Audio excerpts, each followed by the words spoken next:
I need it. I need it. Let's go. The guy.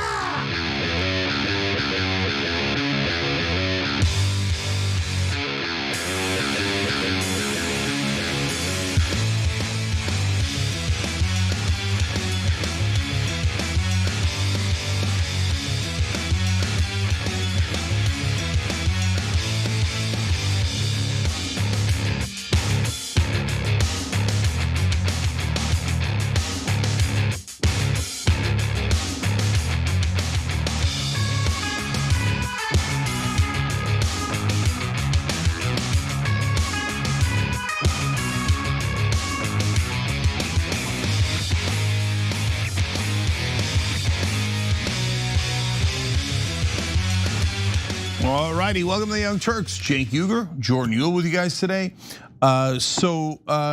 Big show ahead, Jordan. So we've got to talk about, we're in negotiations with Iran to end the war, or are we? Here, spoiler alert, we're not. Trump's lying. But why is he lying? Is it about the stock market? Is it about other things? And how is he lying? There's three preposterous lies. So we'll get to that in a minute. And then JD Vance, secretly he's against this war, is he? That's a pretty good, well-kept secret there. And then turmoil within the Democratic Party. There's still very significant Democrats full tilt defending AIPAC. I mean, why are people picking on poor AIPAC? Which really well-known senator said that? You'll find out later in the program. All right, Jordan, what are we starting with?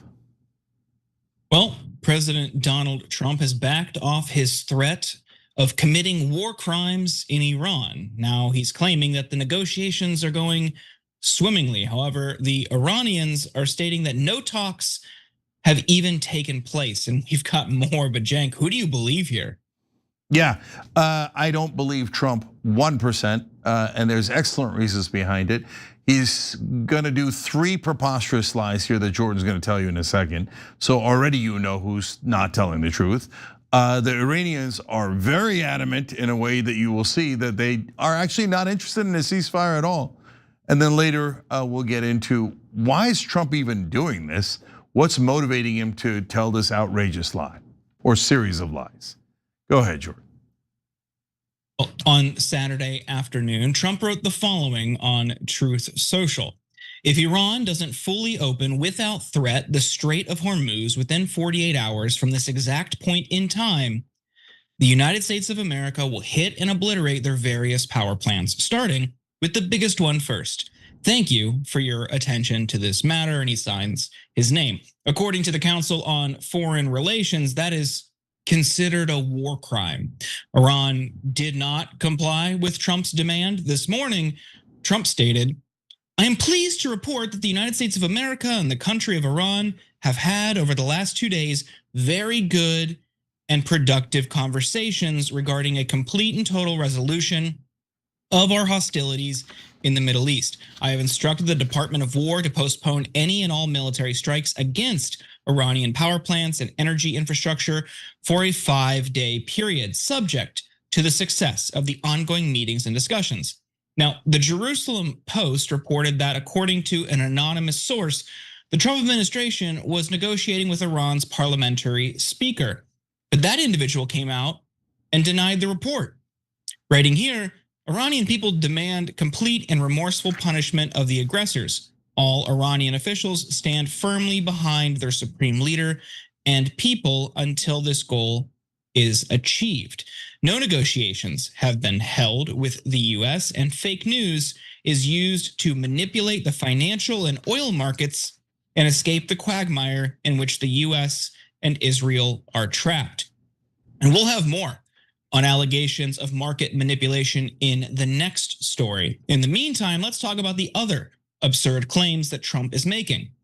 In the span of just 1 day, Trump stated that he achieved his goal of regime change in Iran, proposed that he could control the Strait of Hormuz, and claimed that Iran has abandoned their nuclear ambitions. Let's watch. Mr. President, Iran's foreign ministry says you're not telling the truth when it comes to productive conversations to end the war. They're going to have to get themselves better public relations people. We have had very, very strong talks. We'll see where they lead. They called. I didn't call. They called. They want to make a deal. And we are very willing to make a deal. It's got to be a good deal. And it's got to be no more wars, no more nuclear weapons. They're not going to have nuclear weapons anymore. They're agreeing to that. Any of that stuff is no deal. And if they don't go well, sir, and you target... You said you want to get the enriched uranium. How are you going to get the enriched uranium? Are you going to send... Very easy.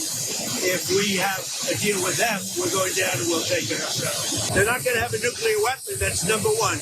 That's number 1, 2, and 3. They will never have a nuclear weapon. You said yes to that? They've agreed to that. And what about the Strait of Hormuz? Who's going to be in control of that? That'll be opened very soon if this works. How soon?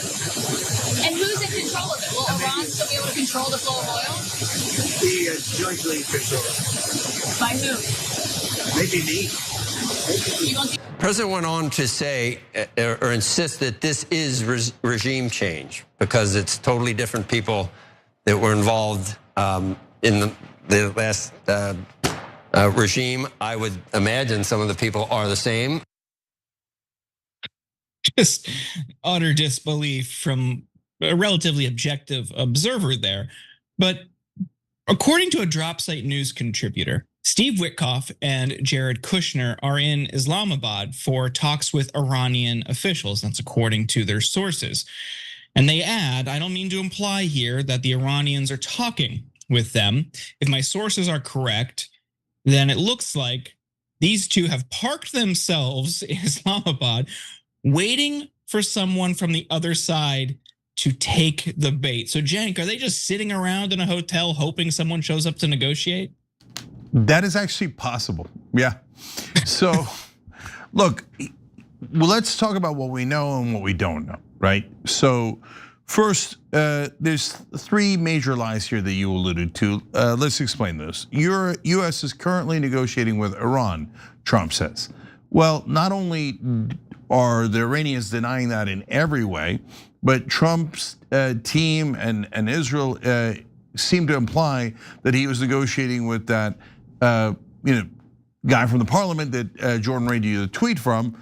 He's saying, no, we look forward to delivering devastating consequences to you guys. We're not interested in negotiations. That's been their government position from day one. And there is no one across from Witkoff and Kushner in Pakistan. So the facts seem to speak for themselves. Now, it's not impossible that they went to Pakistan for some sort of secret negotiations. That does happen from time to time. So it's not out of the question, right? But it certainly doesn't appear that Trump is telling the truth there based on all available evidence. Okay, but when you get to the other parts, it becomes clear who's the pathological liar here. So as you saw in that clip, maybe we'll jointly control the Strait of Hormuz. And maybe it'll be me who controls it. That's not a thing. So we have nothing to do with the Strait of Hormuz. We don't have a country near it. We don't have the right to control it. Iran is saying we don't even want to negotiate with you guys, let alone get to a peace deal, let alone get to a peace deal where we give up the most valuable thing we have, which is control over the Strait of Hormuz.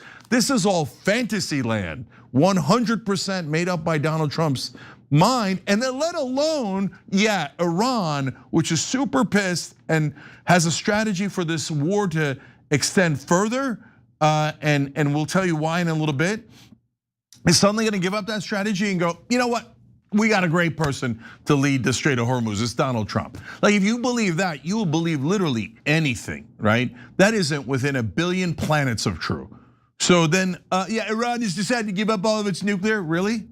Then the war, I guess, is over. Iran has said no such thing at all. So all 3 of these things, negotiating with Iran, Iran has decided not to pursue nuclear weapon or energy. Trump could control the Strait of Hormuz, to preposterous lies. So, Jordan, we're gonna get into different possible reasons that he's saying this. The markets are obviously a huge part of it. This news comes out on a Monday morning right before the markets open. Oh, we got this thing under control. And guess what he said? How long it would take for them to wrap up the negotiations. 5 days until the markets close again, right? So we'll get more into that in a second. But Jordan, I mean, this is embarrassing. And are we supposed to debate this?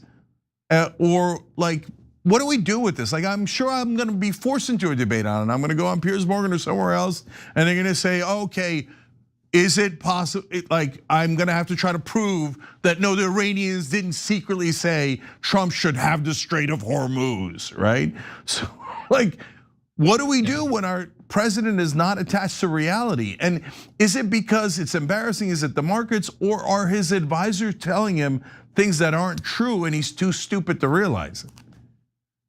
Well, I mean, we see a lot of parallels here that we saw in Gaza.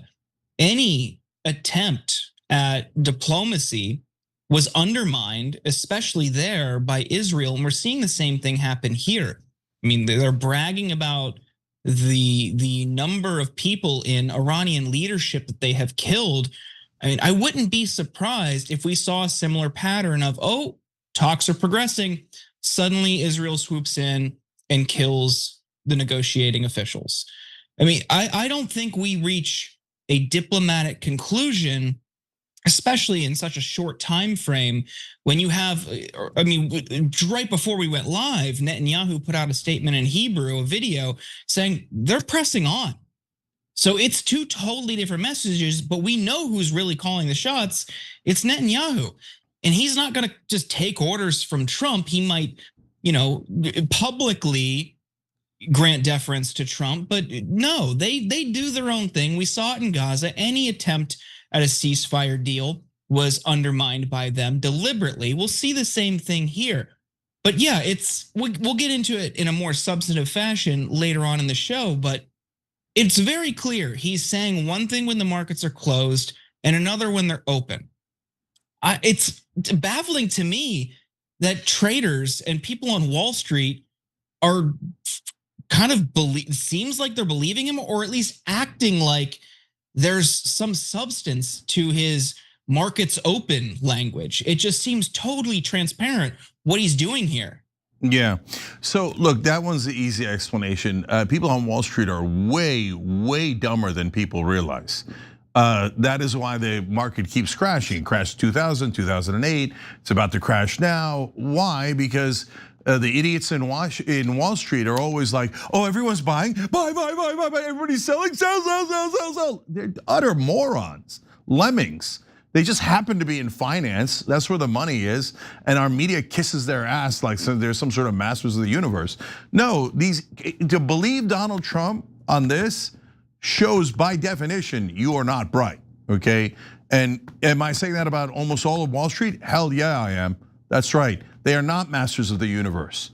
They're generally not that bright. They go with the crowd every single time, and they're making a massive mistake here. Oh, did I say that when the Dow was over 50,000, as Pam Bondi screamed? And I said, no, it'll go down. And what happened? All the geniuses on Wall Street said it'll go up. Well, it's now at 46,000 some odd and dropping. So they lost 3,000-4,000 off that high, and there's a lot more to go. Okay, but last things here. Yeah, the Israelis kind of panicked, to Jordan's point. And a bunch of Israeli government officials leaked to or talked to the press here in America. They're like, no, there's no negotiations. We have not allowed negotiations. America, shut up and get back to the war, right? And then apparently that didn't work well enough. So then Netanyahu had to do it in Hebrew and tell everybody, don't worry, America's still on our leash and we're still going with this war. And I didn't give Trump, that idiot, any permission to do any peace negotiations. Oh, well, thank you for the clarification on what's actually happening and who actually runs things. So as you'll see here, Netanyahu is right, Trump is wrong. There are no negotiations and the war will continue because Israel wants it to continue. Yeah, I mean, there was reporting also in the Post, and maybe this will be covered tomorrow, but intelligence officials are saying that there's no real outcome here that results in a clear win with these plainly stated objectives from the Trump administration. They're privately expressing doubt that they can ever completely remove Iran's nuclear capabilities. they're saying at best, maybe there is some resolution and it results in freedom of movement, to borrow a phrase from the Trump administration, in the Strait of Hormuz. And then the Trump administration sees that, finds it sufficient, and declares victory. But they're not like you said, it's clearly like regime change. No, it's all the same people. You mean you're seeing the same thing in Venezuela. The government over the weekend or late last week officially recognized Delcy Rodriguez as the leader of Venezuela, and that has some of the more hawkish conservatives in Congress upset. But all they did was just take out the figurehead. And we're seeing a lot of parallels here. They take out one person or a group of people, the government still remains intact, and they're like, oh, we did it. What that results in, as we've seen time and time again, is an emboldening of people, and it incites even more hatred and anger toward the United States, which manifests sometimes in violent retaliation. So I don't know what they think is going to be the end result here, but I can assure you none of it is good. Yeah, lastly for me then.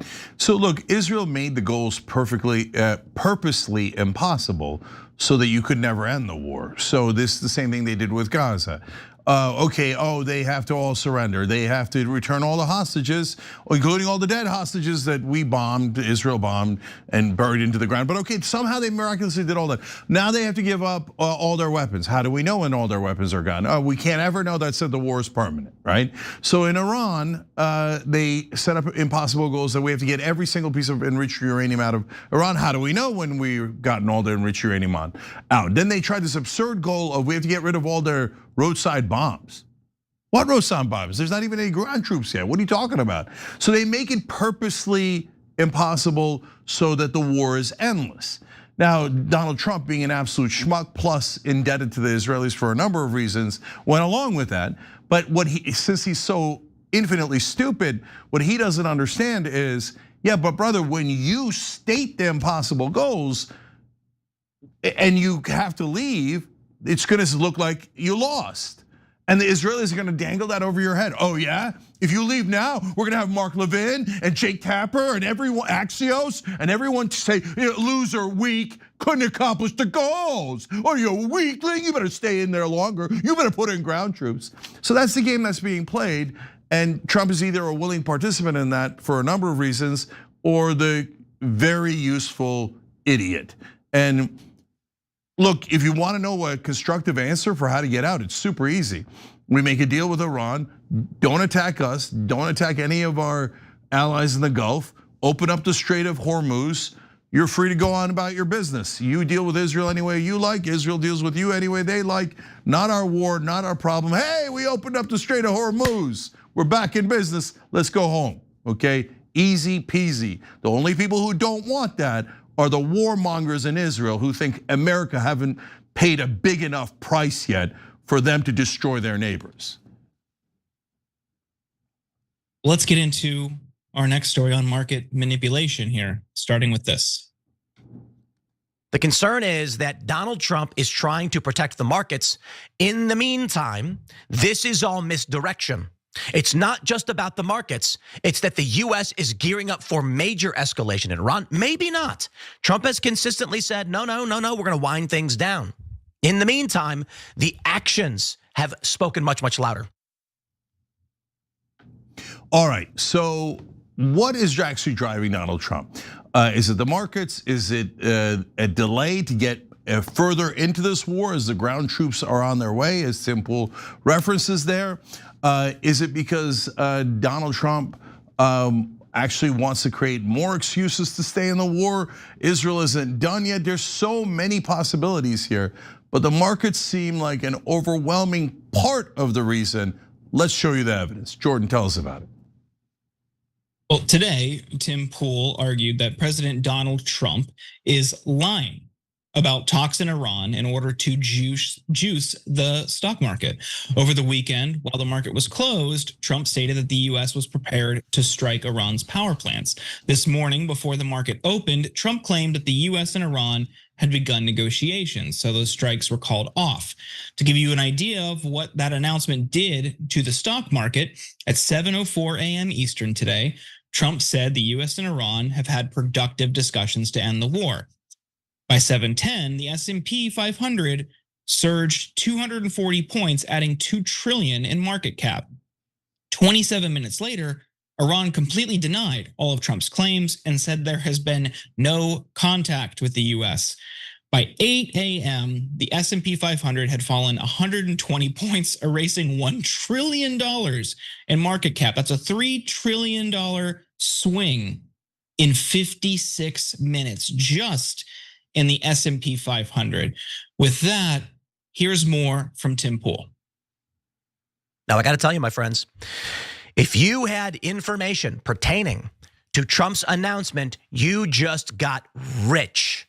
That's just, there's no question about it. I mean, you put a couple $1,000,000 in, you see a massive spike, get paid, baby. Now, maybe not super rich, but let me give you the story first, and then I want to show you what's really interesting here, and that is, a day or so ago, I noticed, or everybody did, there was a tweet. Polymarket insiders apparently were making a big bet on an Iranian ceasefire by March 31st. They bet massive amounts of money. And then we get this message. This is not Trump on a whim. This was pre-planned messaging for Monday morning, probably over the weekend, and insiders knew. Now, Tim Pool isn't the only one who's suggesting that Trump is rigging the markets. An anonymous Israeli security official stated, "I'd approach Trump's announcement cautiously with a grain of salt. It's early Monday morning in the US, the start of the trading week. Markets opened higher, largely as expected following the weekend reports on the negotiations and the latest statement by Trump. For now, it appears Trump has bought a few more days, roughly into week 4, until the Marines arrive and complete their initial deployment and organization phase." In a Substack piece, Matt Stoller pointed out more instances of what appears to be market manipulation. The war began in the early morning of February 28th. The administration had 36 hours of uninterrupted strikes before the Asian markets and US futures opened the next Sunday evening.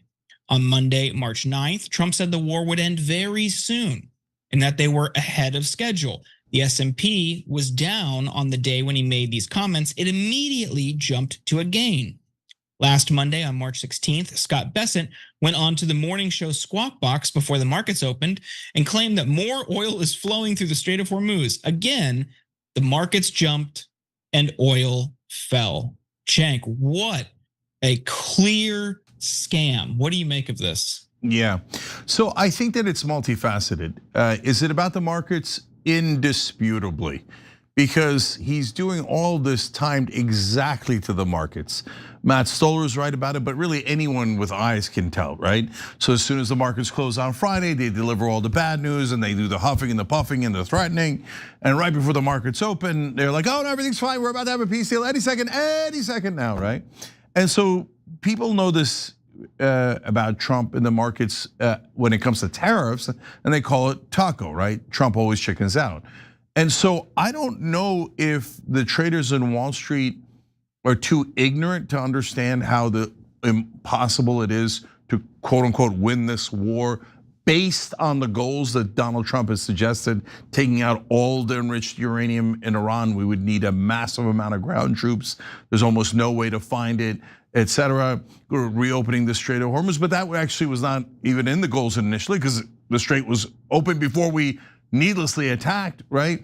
But the idea that the regime, everyone in the regime is going to surrender and we're going to get someone that is not in the regime, like purposely impossible goals that Israel has set so the war never ends. So, but a lot of people on Wall Street probably don't know that. They figured out Donald Trump is lying about tariffs, but when it comes to war, maybe they're knuckleheads and they still think like, oh yes, Donald Trump is telling the truth about this. I bet he knows a lot about war and strategy. The guys on Wall Street aren't that bright, so it's entirely possible. But it's definitely going to stop working at some point, right? I mean, as George W. Bush famously said, fool me once, shame on you. Fool me, can't get fooled again, right? So like after he's tricked Wall Street 211 times, they're gonna catch on and go, oh right, the war is not ending. we should continue the panic, right? So could he end the war if he wanted to? Of course, which leads to the other issues here, which is that no, this war will be over on a couple of possibilities, right? One is Israel says, okay, we have destroyed our neighbors enough. And in the meanwhile, we took southern Lebanon. As we ordered the American media, they completely ignored it.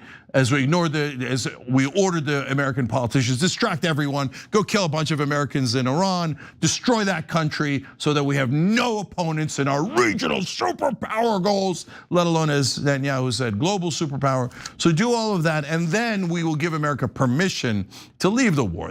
Okay, so once you start seeing tea leaves from the Israelis that they want to end it, okay, that's real, right? Until then, Donald Trump thinks, Jordan, that he can manipulate the markets long enough.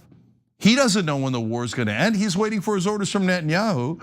And then he thinks also on top of this, USS Tripoli is going from Japan, USS Boxer is going from California, and the extra ground troops that Netanyahu has ordered in are not there yet. In his infantile mind, he thinks, I'm tricking the Iranians again. They think we're doing a peace deal, but I'm sending in ground troops to attack them in a surprise. We all know, idiot, we can see the ships moving. We know they have ground troops in them, right? And I'm tricking the markets. Well, that one he's kind of right about because they're so stupid they still believe in Donald Trump, at least half the time, right? We'll see how it turns out the next couple of days.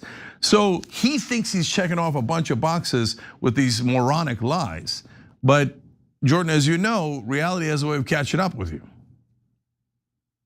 Yeah, I mean, the insider trading or betting, all of this stuff, I think we have to see through the lens of another upward transfer of wealth. You have people connected to the elites who apparently have insider information, placing large bets and profiting. I mean, that money is people who aren't in the know, who are purely speculating and losing. And then you're seeing traders potentially, like not that I want to give him credit, someone I don't care for, but as Tim Pool points out, if you were to make futures bets on the performance of the S&P, for instance, you would benefit from Trump's actions, his statements. If you're in his inner circle or have a source in his inner circle, again, you're benefiting from people who are not in the know. And I just, when you have a multi-trillion-dollar swing in an hour, this guy is a lunatic. I mean, not that I really care about the bottom lines of Wall Street firms or day traders, but just in general, that's an unhealthy sign for an economy that a president making an announcement or making a threat or making a false claim can send shockwaves through an already volatile market. But again, I can't lose sight of the consequences here. The result of this action is higher oil prices for us. And we'll get into more later. This is something that JD Vance fully acknowledged in those signal groups that Jeffrey Goldberg of The Atlantic was in. He knew it was a possibility. He knew going in when we were attacking the Houthis in Yemen, even just being in the Strait of Hormuz would cause higher oil prices. So they knew this was a consequence, and they know ultimately deep down it affects us, everyday people, and they don't care. Yeah, so last two things here on this story, because I think they're really interesting and surprising. So Donald Trump then tried to browbeat the oil companies. Hey, you know what, the oil prices are high, it's hurting the markets. And so that's it, I told you, drill baby drill, I want you to drill more. So then the oil companies were like, yeah, but bro, you're telling us the war's gonna be over in a couple of months and that all the gas prices are gonna drop, everybody on TV is saying that. And it takes a long time for me to drill. So if I start drilling in Venezuela or more in America, and then you're right, and the war does end soon and the prices do drop, then I'll lose money on those rigs and those wells, so I don't wanna do that. In fact, an anonymous oil and gas executive, graphic 8 here, told Politico, Treasury Secretary Scott Bessent says oil prices will fall in a few months. It takes several months to stand up a rig and drill from scratch. Why would I expand my drilling campaign now if prices will fall? So there's two things in that statement. One is what Trump is asking me to do is irrational. So as an executive, I'm not going to do that. I'm not going to voluntarily lose money for my company. What, for patriotism or something? No, my answer is hell no. I'm not going to do it. Secondly, they're beginning to realize, oh, Donald Trump might not have any idea what he's talking about. It could last a couple of months. It could last a couple of years, but I don't know which one. And what they're not going to do is take outsized risks.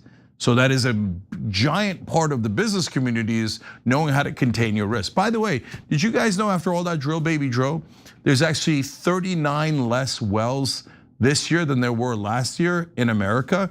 Because a lot of the oil companies were like, thank you very much for the higher prices.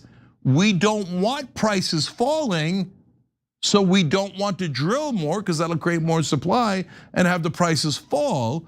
So we'd rather just take the oil we have now and even less and drive up prices.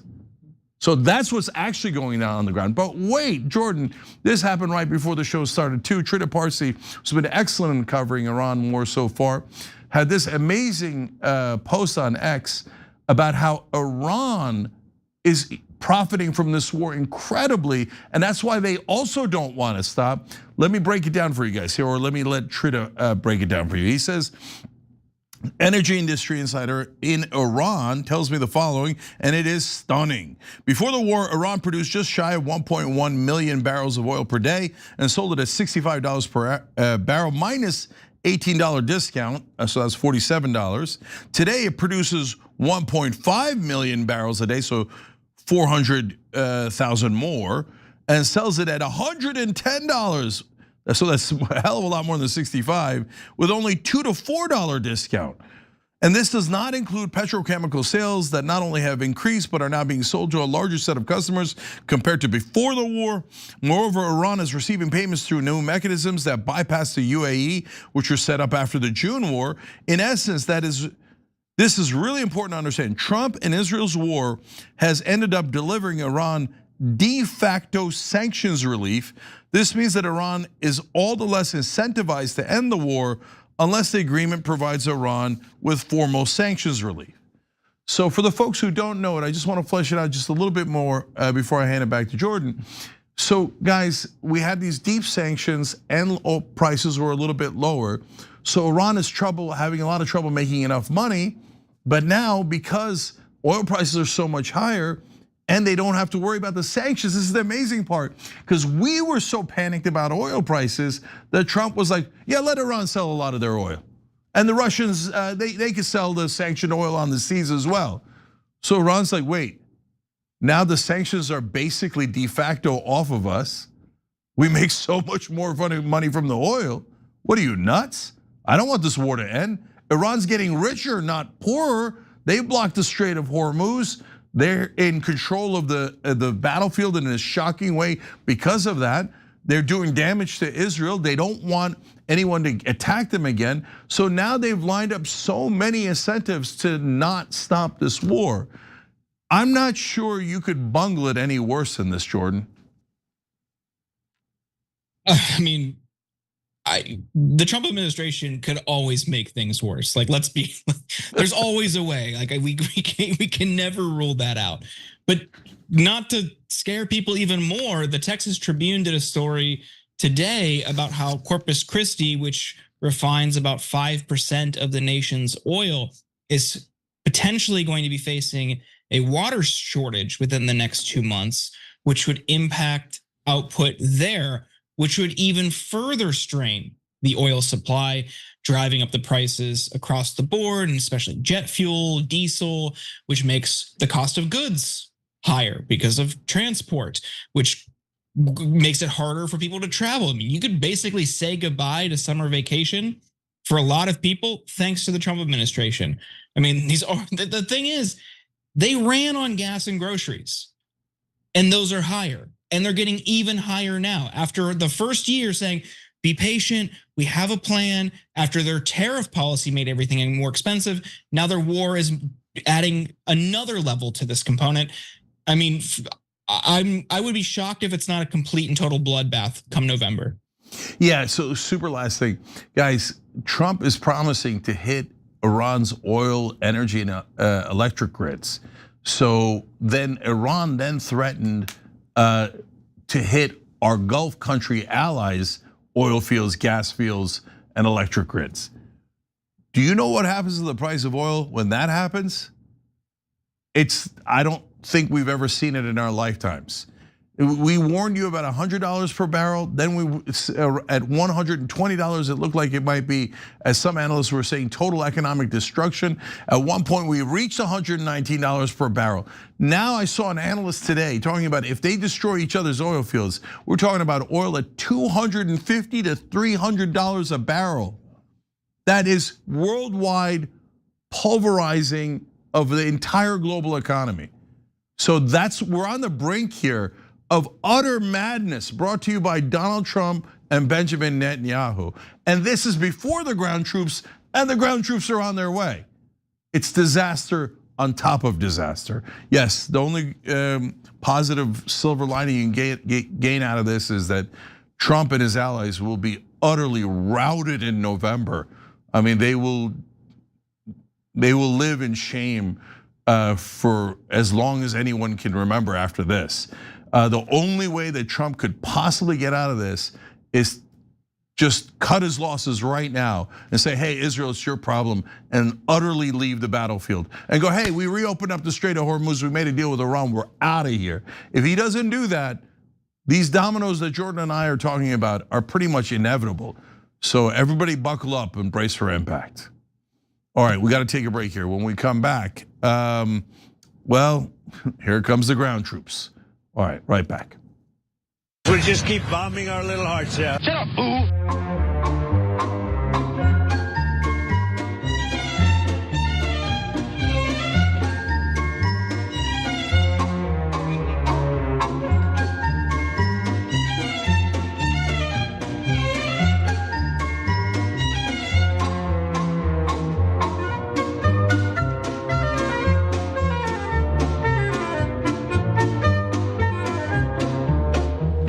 All right, let's start with Twitch randomly. Queenie99323 says, gas has almost doubled here in Virginia. People are gonna have to start carpooling to work. NDH101 says our government is completely worthless. That's for sure.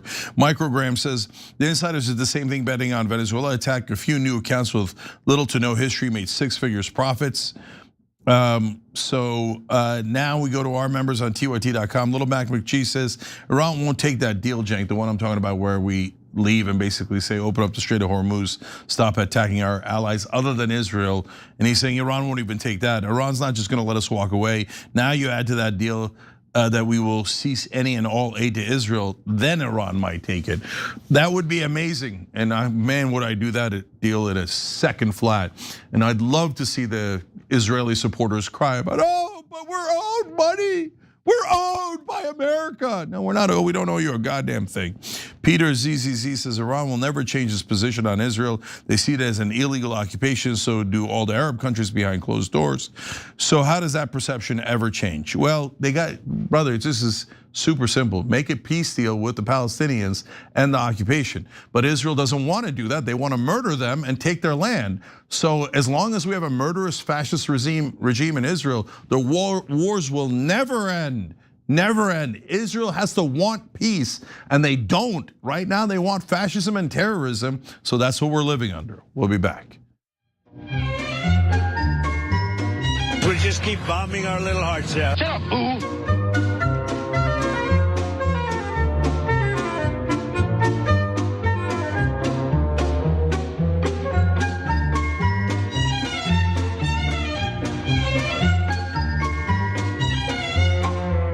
All right, back on TYT. Cenk, Jordan, the Uma Karam gifted 20 memberships. We appreciate you. Happy Warrior gifted 1 membership on YouTube. We love you guys for it.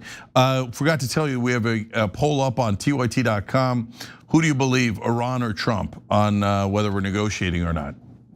I mean, as one of our members here on TYT.com, Little Mac McGee said, it's a very sad day when I 100% believe Iran without question before my own government. That is a very, very sad day. Our government should be 10,000 times better than that, but unfortunately often they're not. All right, Jordan, what's next? Take a look at this. Mr. President, take Carg Island. This war is over. We did Iwo Jima. We can do this. The Marines, my money is always on the Marines. It's been reported that the U.S. is allegedly gearing up to launch a ground invasion of the Iranian island of Karg. It's Iran's primary hub for oil exports. And while most people see this as a terrible move, war hawks like Lindsey Graham are egging it on, even if it means sending our servicemen on a potential suicide mission. We've got more, but Cenk, your 2 cents here. I mean, look, it's so frustrating to debate with these people. If we take Karg Island, he said, the war is over. Who thinks the war is going to be over once we put in ground troops? Only a dishonest Israeli would say that, and that's who Lindsey Graham, he works for Israel. He's their servant, and he wants to drag us deeper into the war, get more Americans killed, so his benefactors, like the defense contractors and the Israeli government, will get their goals at the expense of the American people. That's why that demonic Lindsey Graham is trying to get more of our guys killed by pushing us into this nonsense. And when he's wrong about that, and it'll be the 200th thing in a row that he's wrong about, will we stop listening to him? Will news anchors say, hey, moron of morons, didn't you say everything like this about Iraq and you were wrong about every single thing you have ever said? So why don't you shut up already, you stupid traitor? Okay, but my guess is our news anchors will be like, oh, that's fantastic, more war for Israel. Thank you, Lindsey Graham. And so far, that's all they've done. And wait, we haven't even gotten to, unfortunately, Trump is of course going to listen to him because he speaks for the Israelis. So you're going to be forced into the slaughter at Karg Island. So Jordan, tell us about it. Well, according to the Jerusalem Post yesterday, senior US officials have informed their counterparts in Israel and other nations in recent days that it appears there may be no alternative but for the United States to launch a ground military operation to seize the Iranian island of Karg, to compel Iran to stop blocking vessel traffic through the Strait of Hormuz. A source told the Post that the military has already accelerated the deployment of thousands of Marines and Navy personnel to the region. The deployment includes the USS Boxer Amphibious Readiness Group, featuring the amphibious assault ship USS Boxer, which functions as a light aircraft carrier alongside the amphibious transport docks USS Portland and USS Comstock. These 3 vessels carry approximately 4,500 Marines and additional combat personnel. Now, Lindsey Graham was thrilled about this during his appearance on Fox News yesterday. Here's what I tell President Trump. Keep it up for a few more weeks. Take Karg Island, where all of the resources they have to produce oil. Control that island. Let this regime die on a vine. Is this going to, though, take Karg Island? Is it going to involve U.S. troops on the ground? Let me just read you something from The Atlantic. Does an assessment on that. They say U.S. troops may well take Karg Island. We believe their ability to do so, but only to endure ballistic missile strikes, drone attacks, petrochemical smoke, all without a reliable means of obtaining logistical support. The result could be a grinding war of attrition. They talk about how far away they would be from resupply. I'm sort of tired of all this armchair quarterbacking. This has been an amazing military operation. God bless the fallen. But it's a difference when we talk about troops on the ground. I trust the Marines, not that guy. I trust DOD. We got 2 Marine expeditionary units sailing to this island. We did Iwo Jima. We can do this. We already know Lindsey Graham has no soul, but that appearance made it evident for some of his Republican colleagues in Washington, including Representative Anna Paulina Luna, who posted to X, I am deeply upset at the lack of respect for life Senator Lindsey Graham is displaying when talking about our troops. He is acting as if they are expendable cattle. This is unacceptable and dark. There were over 26,000 American casualties at Iwo Jima. Now, Iwo Jima is considered one of the bloodiest battles in the Marine Corps history, lasting for 36 days in an effort to take control of the Japanese island during World War II. And yes, while it was an American victory, it was at high cost. Nearly 7,000 Marines were killed, another 20,000 were wounded. So clarification on some of the numbers in that tweet. However, Graham went on to argue taking control of the island would be for Israel's benefit, not America's. day we control that island, this regime, this terrorist regime, has been weakened. It will die on a vine. And here's what I want to do. I want to get with Chris. I want to sprint to peace. As the war winds down, I want peace to ramp up. The reason we don't have Saudi Arabia and Israel making peace is October the 7th, 2023, Iran through Hamas attacked Israel, stopping normalization. I want to take up and complete what Biden started. As soon as we get Iran defanged so they can never do another October 7th, I want to start up peace talks between Saudi and Israel this year. I want a peace deal between Saudi and Israel, normalizing, ending the Arab-Israeli conflict. It's been going on for 2,000 years this year, and you can't do it with a lethal Iran. So we're weeks away from this Iranian regime not having the capability to stop peace. The thing is, our servicemen don't want to die for Israel. An anonymous veteran and reservist stated, "I'm hearing out of service members' mouths the words, 'We do not want to die for Israel. We don't want to be political pawns.'"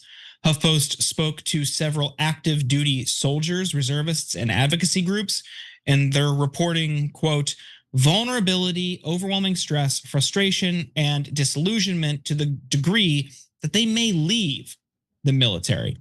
Military official who is treating service members evacuated from the Middle East to Landstuhl Regional Medical Center in Germany amid Iran's retaliation said troops are suffering from inadequate force protection and planning, and already reporting a severe destabilizing toll from Iranian ballistic missiles and drones that have been repeatedly striking American military facilities.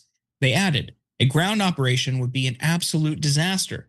We don't have a plan for that," the official said earlier this week. "We can't even fully defend a single land base in the theater."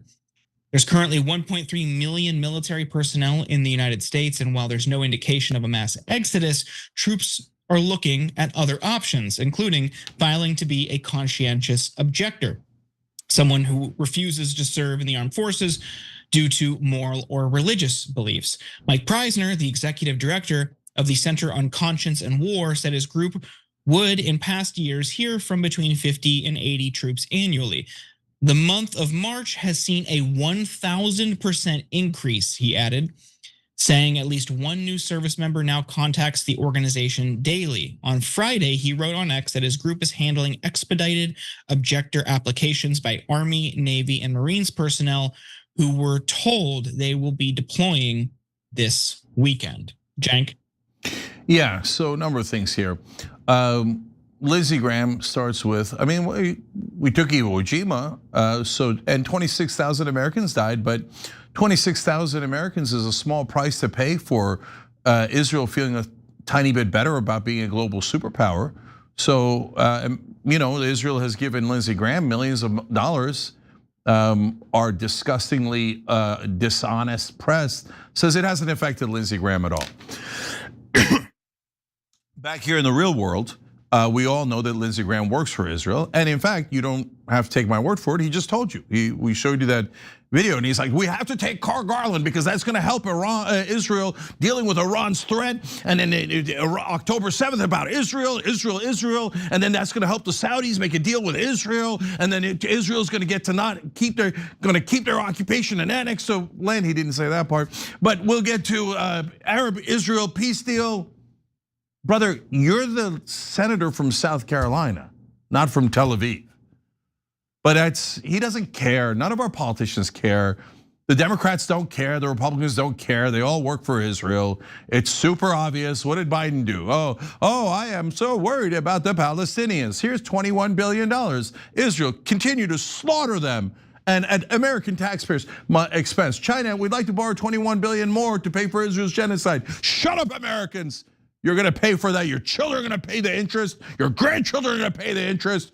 Bow to Israel. And so Biden said it, Trump says it, Lindsey Graham says it, everyone on TV says it. So now we're gonna have to go die on Carg Island for Israel, okay? So that's just baked in. Nothing in the world is gonna stop that. The ships are already on their way. Once they send in the ships to do whatever those guys need to do, what those ships are designed for, they're going to do it. It's not a bluff, it's not a strategy, it's not leverage. okay? And they're bringing in all these ground troops, about 2,500 to 2,200 per ship. 3 different ships are on their way. So of course we're gonna put in ground troops. Israel already ordered it. We don't have a choice. All of our politicians work for them. More on that later. Should people declare themselves conscientious objectors from this war? Of course they should. That's not even close. Muhammad Ali did it with Vietnam. And he said, my religion does not allow me to kill innocent people in Vietnam. That's not just true of Islam, that's also true of Christianity, of course. And by the way, there's also Christians in areas that we bomb. And Christians all over the West Bank, and there were in Gaza until Israel murdered them. There's still a couple left. They bomb churches all the time. But we're all told, no, everybody bow your head to Israel. And we don't care about your stupid religion, whether it's Christianity or Islam. Well, make them care. Your religion does not allow you to prohibit, does not allow you to kill innocent people on the behalf of a different religion, by the way. And by the way, Israel doesn't represent that religion either. They just pretend to represent that religion. So, yeah, this is not close. They're definitely going to force us into ground troops. It's definitely going to end very poorly. And you'd be nuts to die for Israel. Absolutely nuts. There's zero American interest, none whatsoever here. We already wiped out their nuclear facilities. We already killed their top 49 leaders. We've already decimated their entire military. And they couldn't possibly reach us if they tried. The only way they could possibly reach us is if the Israelis make us bring our troops in as sitting ducks so that they could pound them on Kharg Island or wherever we put them.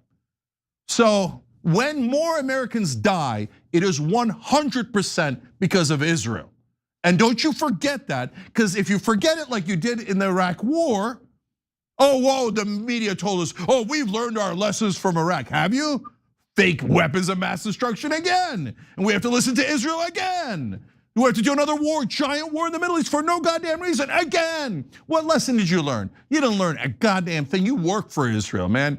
I'm so sick of everyone in power in this country demanding that every American work for Israel, every ground troop, no, that's it, go die for Israel. You're nuts, no way should you die for Israel. When you sign up for the military of this country, you signed up to protect the United States of America, not any other country. Not Bolivia, not Kazakhstan, not frickin' Israel, okay? And yes, all of our religions prohibit the kind of genocide, death and destruction that Israel continues to demand every single day of us. So of course you should object to the senseless slaughter that Israel is ordering America into. That is obvious. All right, we'll be right back. The Dow is over $50,000. I don't know why you're laughing.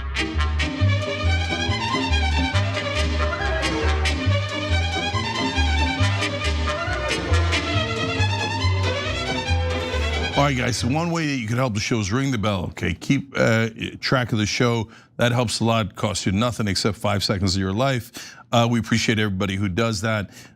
So now, let me tell you comments from our members on TYT.com. Art Guy says, throughout all of this insanity, it's still astonishing that literally nobody's even trying to stop Trump's madness. All those vaunted checks and balances in the US government mean nothing. Yeah, because the Democrats secretly love this war.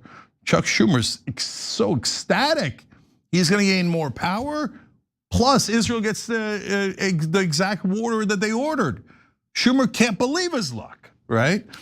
And Hakeem Jeffries is the same exact thing. I mean, he's still counting money from AIPAC. He's like, oh, where's somebody? I got more money from AIPAC, everybody, more money. Yes. Oh, I am technically against this war. I will do nothing to oppose it. Anyway, we got more on that later. Old Woodsman 53 says, Russia's gaining $150 million to $600 million per day from oil exports. And as the war with Iran continues, will likely increase. Current estimates suggest Moscow has already received a windfall between 1.3 billion and 1.9 billion from oil export taxes following the effective closure of the Strait of Hormuz, which drove up demand for Russian oil from India and China. Brought to you by the morons in the Trump administration and the Israelis who are like, who cares? All other countries are irrelevant. Russia benefits from it. Who cares? Only Israel, right? And I see all of them, the Mark Levins and the Laura Loomis all over our media, let alone every single cable news anchor. ALC 7701 says, isn't it amazing that we export most of our fossil fuels to other countries? Instead of refining what we pull out of the ground, we refine fossil fuels that we import from other countries. It's almost like the fossil fuel industry is run by money-grubbing a-holes. I'm out of time, but of course, everything's a lie.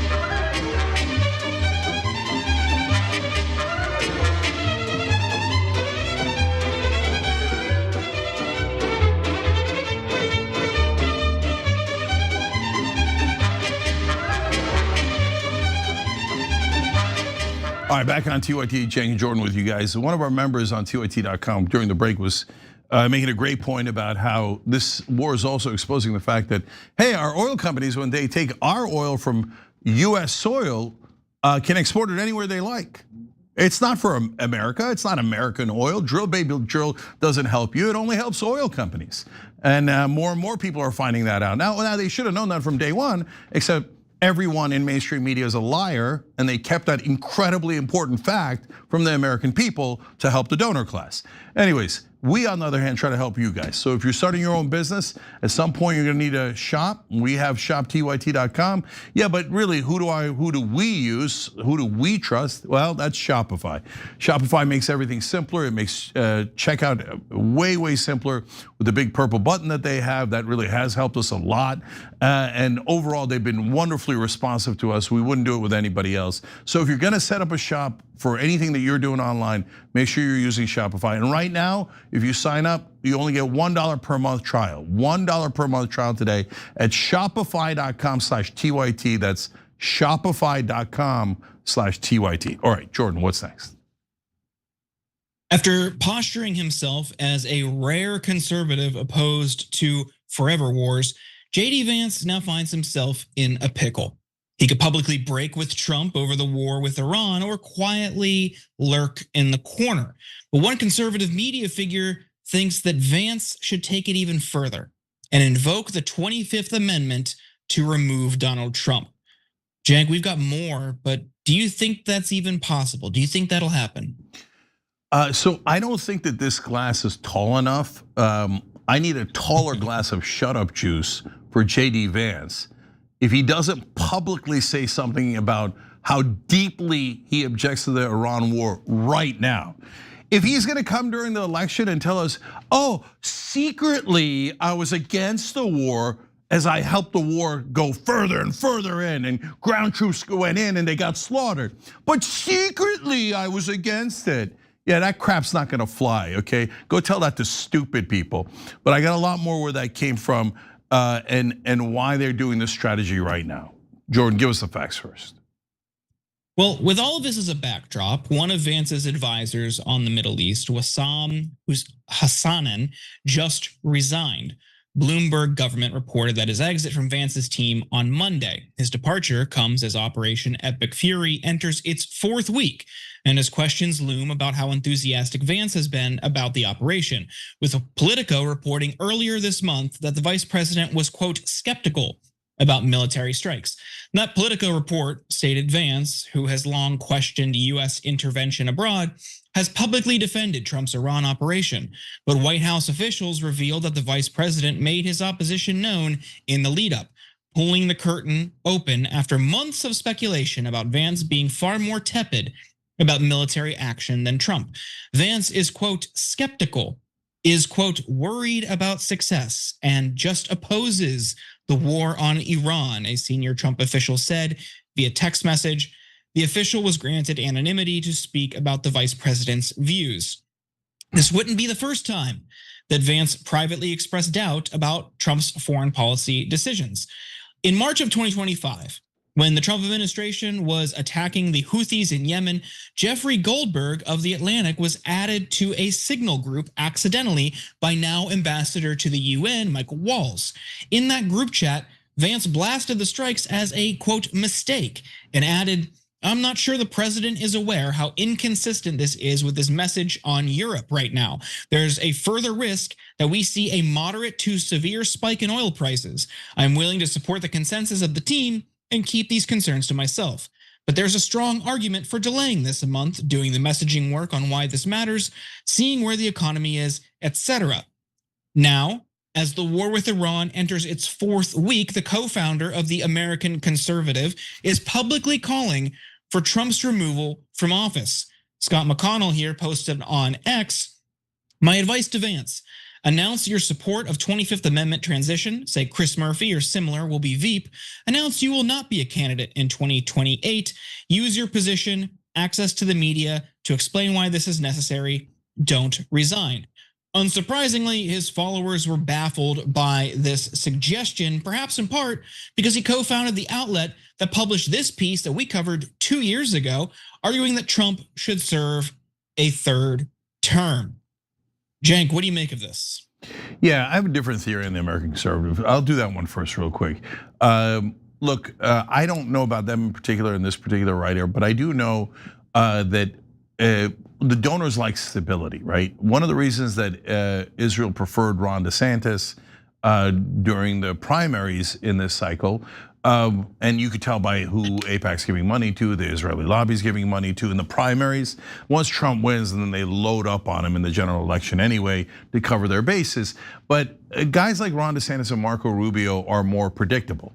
So you bribe them, they stay bribed, they don't have an independent judgment, they're not wild, erratic characters like Donald Trump. So one of the reasons why some on the right might want to get rid of Donald Trump is, well, look, we got the nice orange buffoon to start the war for us. But you never know, maybe he'll get rattled and want to pull out, and Israel has not given permission to pull out yet. So maybe we replace him with a more reliable robot, right? And that might be JD Vance. So now, wait a minute, how does that make sense? JD Vance, according to these stories, appears opposed to some of Israel's wars. There's no chance that's true. There was a huge story when the war began that explained how Trump got pushed into the war.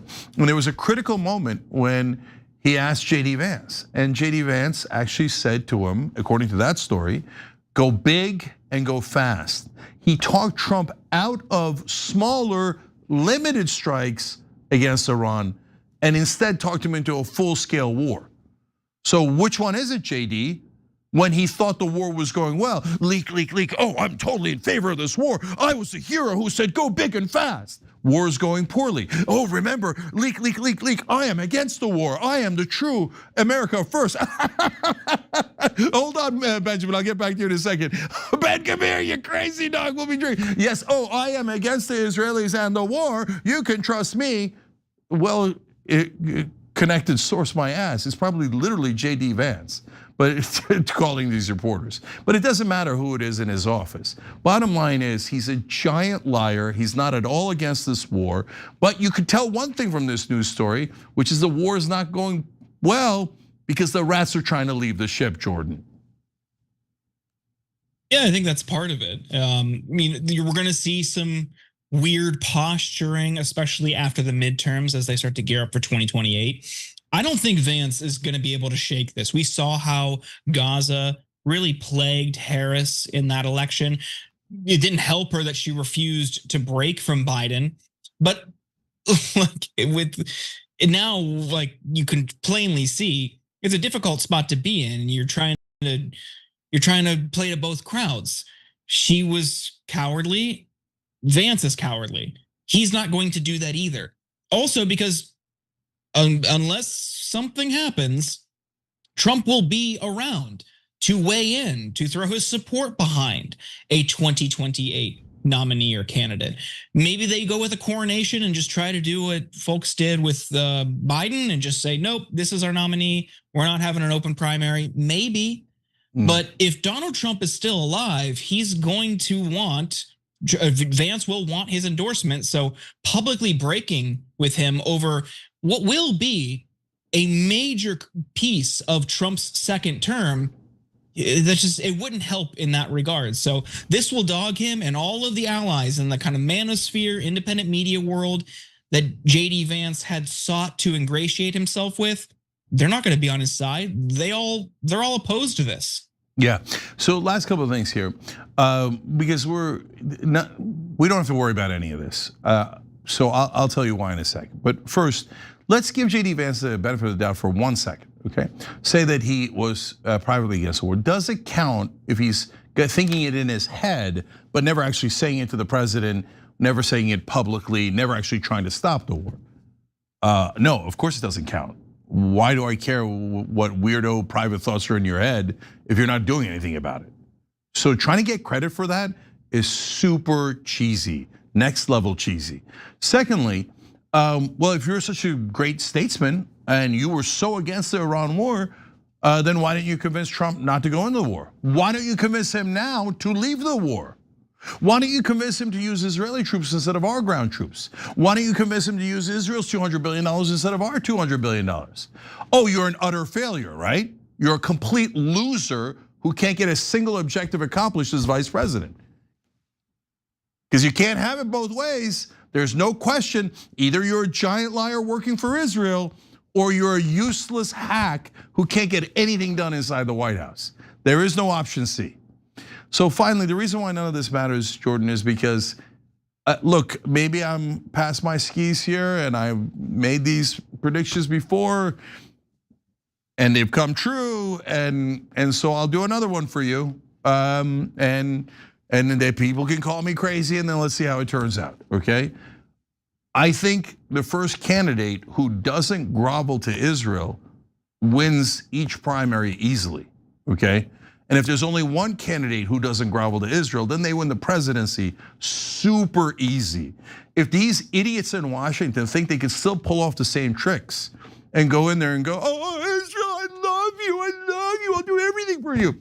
Oh no, but I sent them a strongly worded letter to like slaughter only half the Palestinians. Now, of course, I sent all of your paychecks over to them and I started 7 more wars for them. But you know what, but Israel, beloved Israel, but vote for me. That's not gonna fly at all. You're gonna get slaughtered in the Republican primary, you're gonna get, I hope to God you get slaughtered politically in the Democratic primary. So go ahead, ass kissers. Get out there and be loud and proud. Smooch for Israel so we can eliminate you from the ability to be president in 2028. And by the way, don't worry though, I'm sure my predictions are all crazy and wrong.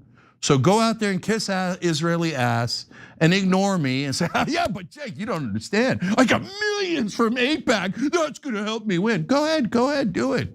Don't listen. Of course I don't know what I'm talking about. Keep groveling, get on your knees, get all the way on the ground, lie flat for Israel, and see how it turns out for you in 2028. Oh, by the way, if you're not doing that, you're secretly against Israel, you should do it really privately and whisper it to yourself, because I bet that counts later. All right. Okay, we gotta go. By the way, so far in the race, potentially in the race, is there a single candidate that has said no more money to Israel, and I'll stand up to Israel, no wars for them? So far, only one, Ro Khanna. And that's why the media is like, Ro Khanna, no. It has to be somebody totally establishment. He's an outsider, has very little chance. Yeah, my ass. Let's see how it turns out. Anyways, we gotta go. Jordan, you're awesome. Thank you, brother, appreciate it. Okay, when we come back, there's a senator saying that we're gonna gain so much from backing Israel. You'll never guess who he's taking money from. Okay, that was kind of obvious. The next one, Democrats who are now saying, well, I mean, AIPAC, is AIPAC so bad? No, AIPAC's our friend. When we return.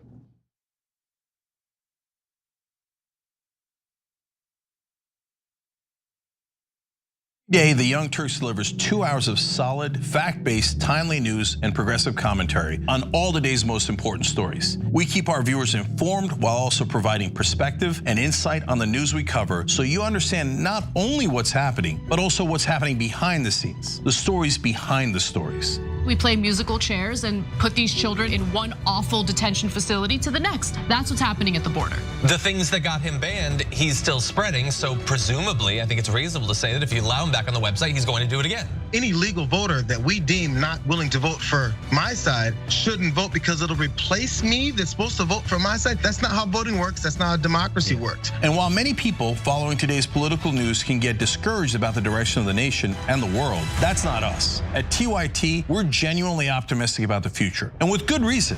Today, wide majorities of Americans agree with our progressive stances on issues ranging from healthcare and education to climate, immigration, and wages. The rising generation of young people are also overwhelmingly progressive in their political beliefs and policy objectives, and they're increasingly flexing their muscle as voters and activists to demand change from our elected officials. The traditional mainstream media is mostly AWOL. They, along with the government and many other cherished institutions, have been captured by corporate interests. Audiences sense that they're not getting the whole story or even the truth from once trusted outlets, whether broadcast and cable TV news networks or national newspapers and magazines. The antidote is the Young Turks. Unlike mainstream corporate outlets, we're not beholden to corporate advertisers, to defense contractors, to Wall Street, or to Big Pharma, and we don't carry water for the Republican or Democratic parties. So watch us Monday to Friday at 6 p.m. Eastern, 3 p.m. Pacific, and join the thousands of progressives around the globe who tune in every day for TYT's unmatched, award-winning content and see what it's like to experience a news organization that only answers to you. Indisputable, exclusive, disputable, exclusive. We brought you this first. No other news agency has this video. No other news agency has this story. Every week on Indisputable, we do original, exclusive, investigative reporting you'll find nowhere else. Our reports have been viewed by millions. Hosted by Sean King, Ben Crump, Senator John Ossoff. You, through your investigative reporting, unearthed very troubling allegations about specific forms of abuse and discrimination in the federal prison system. We catching these cases on camera. Just imagine the things that we don't see. Our groundbreaking investigations and exclusive interviews bring you the real voices no one else wants you to hear. We tell the stories. Imagine a prison that is so racist, the corrections officers contact me. That is a life or death situation being created. A black woman who was driving for Uber was allegedly assaulted by a white male passenger. After we got involved, roughly 24 hours later, the police all of a sudden opened up an investigation. What was going through your mind when bullets were simply flying inside of your vehicle? Honestly, I thought I was going to die. Did these officers ever say that you fit the description of somebody they were looking for? Did they say that? Never.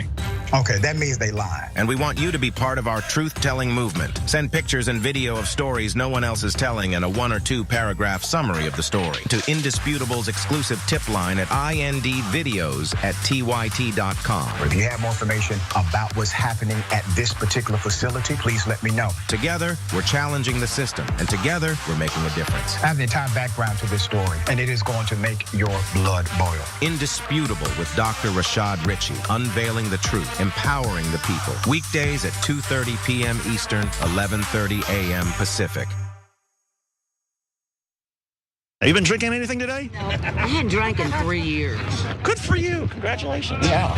Until today. It just doesn't matter.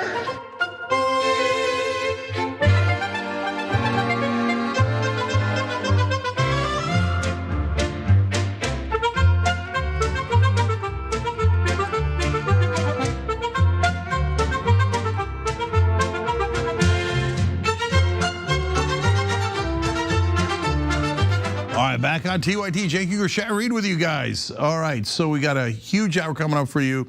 Tucker Carlson takes on the media on Israel. Amazingly, Tucker's right. Once it's about war in Israel, he's likely to be right. That's a little bit later in the hour.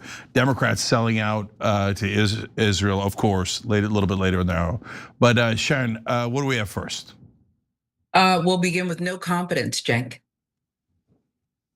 Well, it's a lot of money, but it's going right into rebuilding our stockpiles, our own munitions. It's in America's best interest that we reshore all of these defense manufacturing jobs in the United States of America and make munitions and weapons at home rather than rely on China and other countries around the world. So the $200 billion is going to go to America First priorities. It's a big price tag, but every dollar will be spent on America First priorities.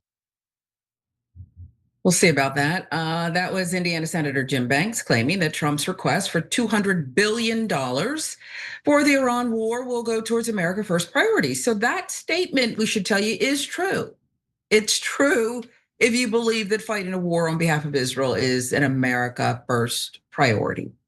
Let's get to how much pro-Israel money Senator Banks gets in a moment. But Cenk, initial impression, your 2 cents, what do you think? Yeah, so look, the fact that Senator Banks is a prostitute for Israel is obvious. We'll show you how much he got to sell you all out in Indiana and make sure that your money goes to Israel instead. But I think that that's the smaller issue here. We're gonna show you how, what we could do with that money instead. But most importantly, I have an idea for how we can help Israel so much more. And I don't want you to miss that. So Sharon, tell us the facts here first. All right, let's talk about that money. How much, you asked? Senator Jim Banks has received close to $1 million from the pro-Israel lobby. Data recorded in February clocked him at $926,321. Remember, the $200 billion request is in addition to the department's annual budget of $838.7 billion. As a reminder, here are a few things that also equated to close to $200 billion or less. 175 billion total savings from DOGE cuts, which included massive reductions in US foreign aid. 2025, the government spent 100 billion on food aid for lower income families. 2025, a failed 1-year extension of health insurance subsidies would have cost 35 billion. America first. Republicans have been fighting about how to approach the $200 billion request. In Tara Palmieri's exclusive piece on Substack, she claims to have spoken with Republican sources in DC who tell her this: there is major anxiety about wider escalation across the region, no clear plan to exit the conflict. Oh, and Republicans really do not like Pete Hegseth. It's groundbreaking. One Senate source put it bluntly, quote, "There's zero confidence in Pete Hegseth. Everyone regrets that they had to vote for him. He's a bigger regret than RFK," an anonymous Senate source. Okay, so they're loud with it, but I'm not sure how much they're really saying here, Cenk. The uncertainty is worse than going in with a plan, I think, and nobody wanted us to go in with a plan. Yeah, so let's break it down. So on Hegseth, the Republicans who are privately complaining about him, I give them zero credit. As Anna would say, no cookies for you, okay? So if you're gonna complain about him, use your mouth in front of a camera, then I might begin to believe you. Otherwise, tall glass of shut up juice. Your leaks to your buddies in Washington doesn't help you at all. And oh my God, it was a mistake. Oh, well then why did you make that mistake? Oh, because you're a craven coward who did everything Daddy Trump told you to do. By the way, I mean, look, the disparity is insane, right? You take his perfectly smart progressive host. Remember, Hegseth is just a weekend host on Fox News. That he, at this point, he wouldn't make the top 200 podcasts. Right? So take someone who's actually successful in media, crystal ball, and perfectly legitimate in every way, etc. And the idea that somebody would make her Secretary of Defense, every Democrat would vote no. They'd be like, oh, how dare you? That is online media. No way. Arr. It has to be someone who's totally in support of Israel and has been doing corruption for 40 straight years, right? But Republicans, you can take a hobo off the street. He just got off the train. He's got his little sack and stuff. They're like, oh, you worked on Fox News for 2.5 minutes? Yeah, come on in, right? And all the Republicans are like, we bow to Trump, we bow to Trump. Now you'd like to get credit for saying that you privately are worried about Hegseth? No, you're all losers, you're all cowards. And until you say otherwise, you voted yes, that means you love Hegseth and the dumbass wars he started with. So that's an albatross around your neck, enjoy it. You get no kudos for things you say behind the scenes, which are worthless. Okay, now, on to Jim Banks. By the way, the $1 million that he gets from the Israeli lobbying group that's already tracked in public is at a minimum. The dark money and the super PACs give a lot more. As we know from Marco Rubio, he only has about a little over $1 million from that shows up on Track AIPAC, but we know through the emails that Drop Site News got, Another time, one other person, Larry Ellison, at a bare minimum, put in $5 million into a super PAC, and Track AIPAC can't track that. So these guys have a mountain of money from the Israel First crowd that is backing them. That's why they say absurd things like, oh, when we spend $200 billion on Israel's war, oh my God, that helps us so much. In fact, you'll see this asinine talking point all over media. Anytime you see a politician or a media figure using it, instantly disqualify them, understand that they're an Israeli asset, and you should never ever believe them on anything. So what's the talking point? Well, when we give money to Israel, well, that's not for their benefit. That helps us. It helps us immeasurably. It goes to our defense contractors, it goes to other parts of our economy. Is that right? Well, then I have a great idea for Israel. Why don't they give us the $200 billion? That way we'll be helping Israel. That's Israeli logic, right? When you give money to someone else, you are the main beneficiary. So Israel, great news. You give us $200 billion and you'll be the great beneficiary. And while you're at it, you can pay $200 billion for this war that you started and no one else wants. And while you're at it, you could return the $300 billion we gave you. I don't want to be unfair, getting all the benefits from the $300 billion we gave you. Why don't you give us $300 billion and you get all the benefits from giving us money? Oh, right, while you're at it, how about that $8 trillion global war on terror, which turned out to be a global war on Israel's neighbors and nowhere else? You could return that $8 trillion and then you'll be swimming in all the positive upside that you get from giving us money, just like you tell us we're swimming in the upside of giving you all this money. Oh, all of a sudden you don't want to do that. Gee, I wonder why. Okay, so the next time you hear somebody say, oh, us giving money to them actually helps us, Israeli asset, literally. Sharon, back to you. Yeah, and so when 60% of Americans disapprove of this military action, this war, and then you have Mike Waltz go on Face the Nation this weekend and say things, well, yeah, 100% of MAGA loves and approves of this war, which it just seems like silly season all over the place. And Americans are hurting so much, Cenk. Are people really buying this? Because it doesn't even seem like when I hear these conversations on mainstream media that they're even that passionate. They're delivering the talking points and the lines, but they're not that passionate about it because nobody believes this stuff. Yeah, none of this is gonna matter because Israel's not gonna let us out of this war, and we're about to send in ground troops. And when that happens, oil is going to skyrocket in ways that are unimaginable. And when that, let alone the fact that American troops are gonna die. I know no one in American media cares at all. Take the same number of people that die in Israel, and all of a sudden it'll be the greatest news story, the biggest news story in the world. Real human beings have died, Israelis. Americans come home in caskets, who cares? It's good for you. It's good for you to die like that for Israel. So that's what we hear from our disgusting media 24/7. But even they're not gonna be able to stop it. All the propaganda in the world, everybody, you have to love Israel, and if you love Israel, that means you love America. All of that garbage is totally gonna stop working in 2026. Because if it hasn't stopped working today, which I think it has begun to stop working in a grand scale, and it's moving faster than anyone has ever seen an issue move in America.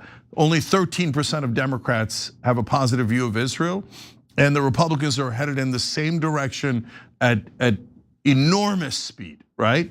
So by the time that we put the ground troops in and oil prices rise even more disastrously, in 2026, Israel and AIPAC and all these things that propelled all of these deeply corrupt politicians are gonna be albatrosses around their necks.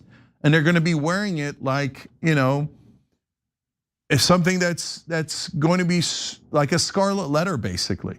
Like A is for AIPAC, and it brings you deep shame, and soon the hatred of the American people. And for guys like Senator Jim Banks, and honestly, for 94% of Congress that is funded by the Israeli lobby, they greatly deserve that shame and dishonor. Okay, we got to take a break here. When we come back, Democrats selling out to AIPAC, and in the usual sick, cravenly manner. I don't care about you, I just want your vote.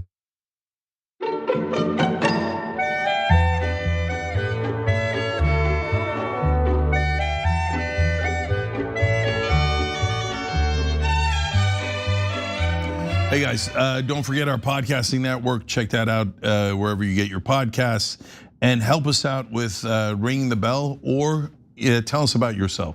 tyt.com/you. We want to know where members and non-members, in your case, it's all members, where you are in the political spectrum. That helps us know our audience a little bit better.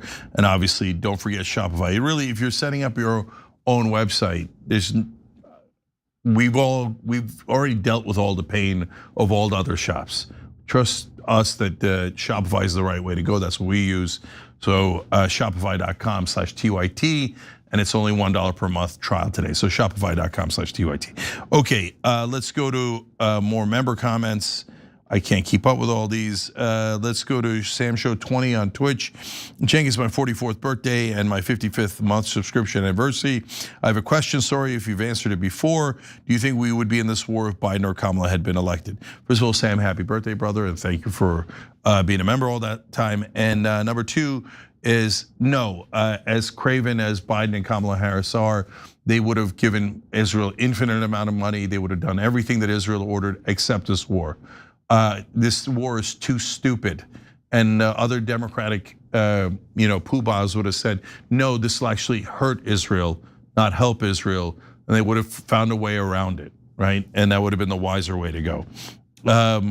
But it's not like they would have defied Israel in any other way, don't get me wrong, but I don't think they would have gone this far. All right, Michelle Moody says on YouTube member section, I live in Bangkok, and there are major gas shortages, and some of the small towns don't have gas at all. I'm so ashamed to be an American right now. It's not our fault, it's our government's fault. Sick guys.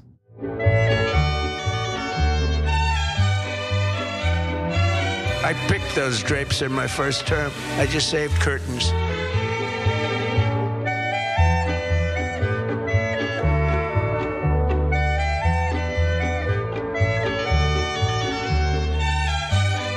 All right, back on TYT, Cenk and Sharon with you guys. Real quick, guys, for everybody out there, members and non-members, tell us about yourselves. We care about the political affiliation and where you are in the political spectrum and who you follow. It takes about 30 seconds, 3 simple questions. tyt.com/you, tyt.com/you. We just want to know more about our audience, that's all. All right, Sharon, who's next? What's next? Question, AIPAC who? 20 years ago, Illinois Governor J.B. Pritzker was donating to the IDF. And now he's running as far away from AIPAC as he can. Cenk, your 2 cents on this one? Yeah, Pritzker is a little bit of a question mark. We'll get to details on right or wrong with him. He certainly has been connected to AIPAC in the past, but how does he view things now? But honestly, the Cory Booker part of this story is devastating. So don't miss that part. Yeah, you're going to want to pay attention. But we'll tell you a little bit more about Pritzker. The timing is incredible because recently we've been seeing him heavily foreshadow the 2028 presidential run. Watch this. We as Democrats, if there's a lesson, it's that there should be a Project 2029 for Democrats. I mean, he's 100% running in 2028, don't you think? Yeah, I think so. And you're running some old photographs of him there now. If you saw him now, the sure sign of a candidate who's running for president is the person who's lost a lot of weight. All right, so he's in fighting shape as Pritzker gets ready for the campaign trail. He's starting to get a feel for what Democrats want to hear and what they despise. And that includes AIPAC. As we've recently told you, Democratic voters' view on Israel has shifted, not positively by any means. According to an NBC News poll from earlier this month, 57% of Democrats have a negative view of Israel, up 22% from 2023. So there you see the views. Finally, it seems like some politicians might actually be listening to the voters because we are seeing more and more Democratic presidential hopefuls start to distance themselves from groups like AIPAC, and that includes J.B. Pritzker. Now, Pritzker, who is Jewish, has previously been very close to the group. That's according to Axios. The Pritzker Family Foundation donated to AIPAC, affiliated in pro-Israel organizations when Pritzker was president and director of that charity. Foundation gave $82,000 to Friends of the Israel Defense Forces from 2005 to 2010 per tax filings reviewed by Axios. 2008 to 2016, Foundation contributed about 1.7 million to the American Israel Education Foundation, an AIPAC-affiliated charitable group that supports trips to Israel for members of Congress. Now, Pritzker left the foundation in 2017, and according to his team, the foundation hasn't given the group money since 2020. But apart from that, he's also been calling them out. Listen. You used to also be on the board of AIPAC, the pro-Israel lobby group, and you've since sort of distanced yourself from them.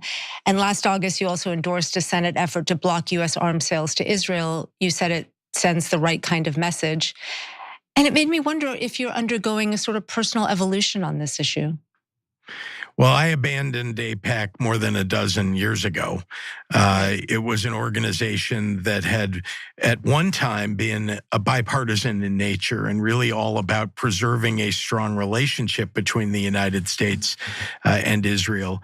But about that time, a dozen years ago, the organization began to lean much more to the right and much more pro-Trump, who had then become a candidate for president. And that disturbed me greatly because, once again, AIPAC back then was not a PAC, I might add.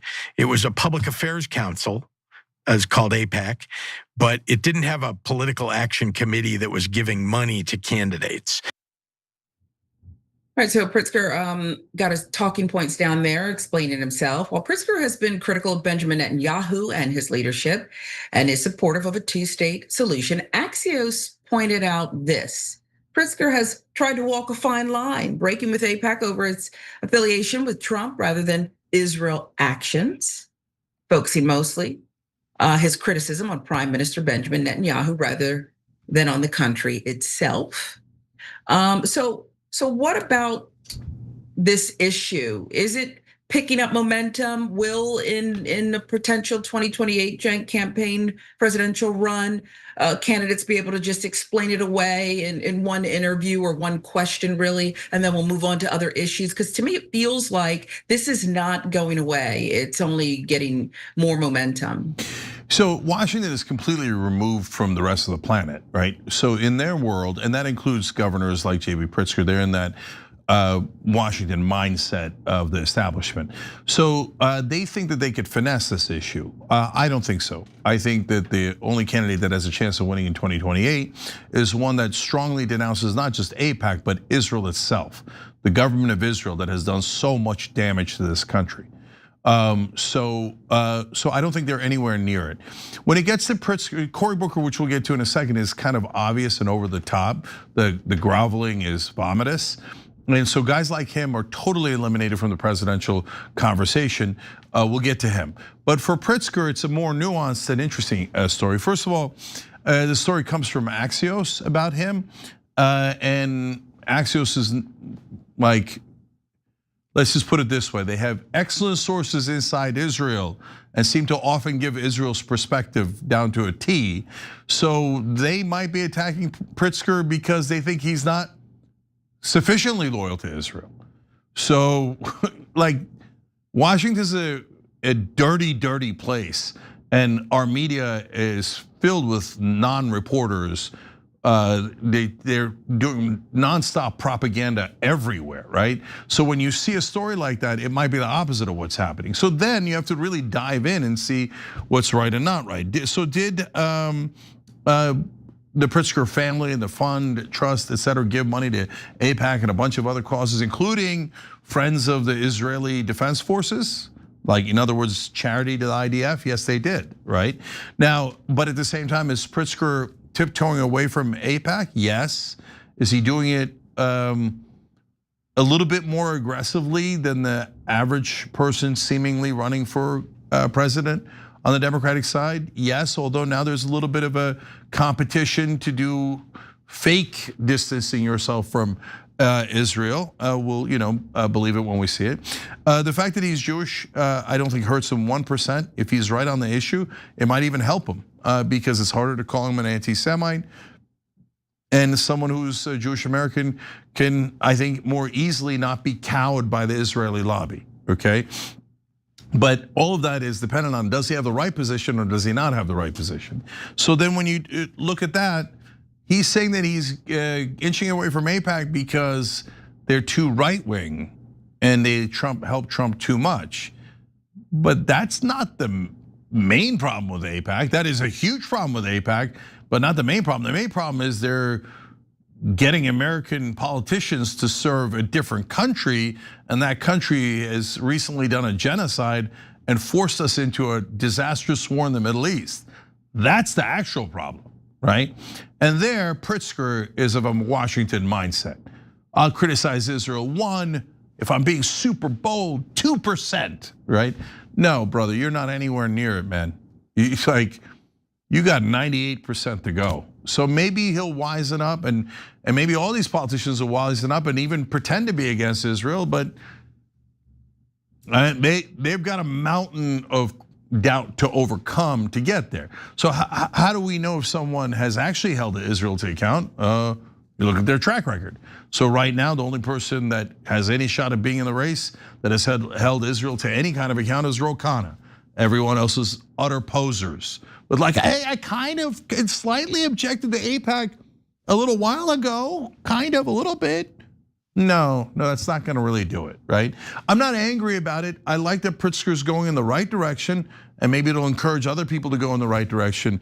But is this good enough for me to go? Yeah, I'll take a chance on a guy who won't really criticize Israel significantly and doesn't say anything about the rest of the Israeli lobby. And his main objection to AIPAC is that they're a little too right. Nah, I mean, I encourage you to go, keep going, right? But that's not enough to win anybody over. Yeah, so while some are dipping their toe in the anti-AIPAC, holding Israel accountable bucket, others are doubling down. Not all Democrats breaking with AIPAC or the Democrats bought by Israel. Listen. Is of course leading the charge here, and there's a lot of focus on Chuck Schumer right now. The Wall Street Journal reporting that there's growing frustration with Chuck Schumer, which spurs talk of replacing him. Senator, do you want to replace Leader Chuck Schumer? Well, I think we are united right now as a caucus. There's always a lot of focus on Senator Schumer and Leader Jeffries. Those are very hard jobs, especially at a historic moment like this. That's not a yes. Well, no, we are united as a caucus right now. Let me just be clear about that. We are united in ending this war. We are united in reining in the lawlessness of ICE, and we're going to be united in winning the election this November. Now Murphy, who's taken 1.2 million from the Israeli lobby, didn't mention AIPAC, but it's clear to see he's not following Pritzker's lead. Seeing as both Schumer and Jeffries have taken massive amounts from the Israeli lobby, fellow AIPAC money roller Cory Booker even defended the group. According to The Hill's Caroline Vackel, asked by Lisa Kaczynski about the shift of opinions on AIPAC among Democrats, whether he personally would reject money from the group, Cory Booker says, quote, first and foremost, there is a singling out of AIPAC that is troubling to me. Says there are Iranian Americans, Turkish Americans who bundle money, adding, there are a lot of ethnic groups that bundle money and often for things that I don't agree with, but somehow AIPAC seems to be drawing a lot of attention, and that's problematic to me, he says. Goes on to say he doesn't think anybody should be accepting PAC money from anyone. Let's just lump it all in one big bucket. As a reminder, and it's an important one, and that's just AIPAC, that's all pro-Israel lobby groups and their donors. So, I mean, you can see the numbers for yourself. Look, he's out of touch massively. And sure, he's gotten a lot, I mean, that's a lot of money here. But to be so far removed, like once AIPAC captures these politicians, particularly in this climate jank, there's nowhere else to go. Your hope, as you eloquently laid out, of winning something that young people, others are gonna get out to vote for, believe in, not go out against you. You're done, you're toast. You have all that money, but nowhere really to go. If your goal is seeking a presidential run, and perhaps even staying in office at some point, what say you? Yeah, so first, Chris Murphy, look, he's inching away from Chuck Schumer. He's saying, oh no, we're united behind the Israel-loving Chuck Schumer and the Israel-loving Hakeem Jeffries. But he didn't quite say that he would back Chuck Schumer after the elections. In Washington, that's considered like, whoa, Chris Murphy, only bowing to Israel 98 to 99%, right? So, okay, but again, I'm not angry there. He's headed in the right direction. I'll take it overall, right? So for Cory Booker, though, you guys catch what he did there? He just accused all of you of being anti-Semites. Why singling out AIPAC? Huh? Okay, so what that means is, I guess you're just doing it because they're Jewish, huh? Or see, all the Democratic voters, they hate Jewish people for no reason. Disgusting Democratic voters. I support Israel. Okay, thanks for letting us know, Cory Booker. So you don't support us, you support a different country. And in fact, you kind of hate us. You just called all of us anti-Semites. Why are we singling out AIPAC? Well, good question. I'm glad you asked, Senator Booker. Do you see the Iranian lobby controlling this country? I mean, are you a joke? What is that? Was that a ha-ha? There's Iranian lobby and a Turkish lobby. Did the Turks convince us to attack Greece? Is that costing us $1 to $2 billion a day? Did that cost us 13 American lives? Did we attack Armenia on behalf of the Turks, or Russia, or somewhere else on behalf of the Turks? Did we allow the Turks to do a genocide? No, they did it on their own earlier, but we didn't support it.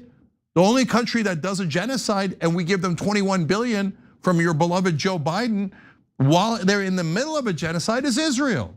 The only country that's gotten $330 billion from us is Israel. The only country that's gotten us to fight all of its wars for us in the so-called global war on terror that cost us $8 trillion is Israel. Did the Turkish lobby, whatever they have, give as much as the Israeli lobby, which was $100 million in just the last election cycle? The #1 donation to members of Congress of any lobby? No, of course not.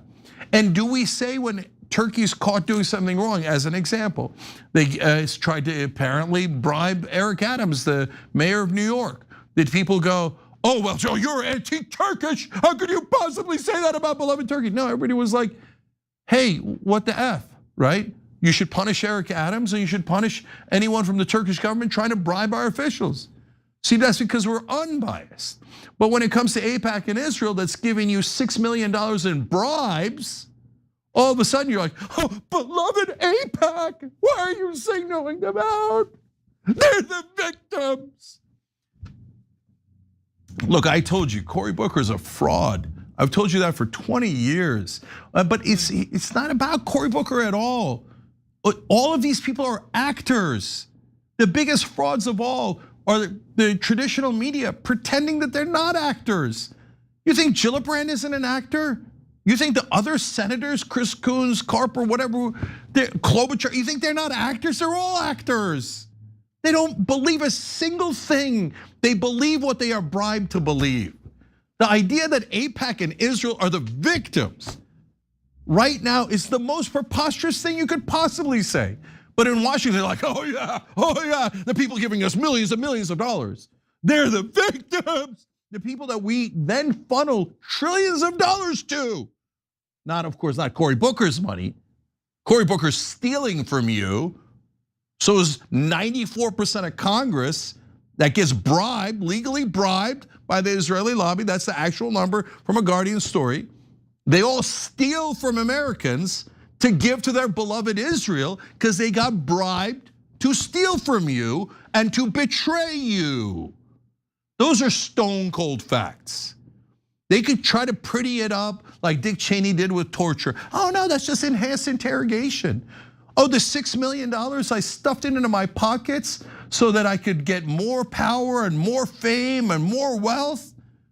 Oh no, that's not a bribe. That's a campaign contribution. Oh, us giving trillions to Israel. No, that's to help us Americans. What a bunch of pathetic liars. And by the way, Cory Booker absolutely celebrated in Washington. This will get me banned from everything in Washington. How dare you? The beloved Cory Booker. He's such a good Democrat. Do you know he did that filibuster for 25 hours? Hey, what was the filibuster about? Nothing. What do you mean nothing? There was no bill that was being debated.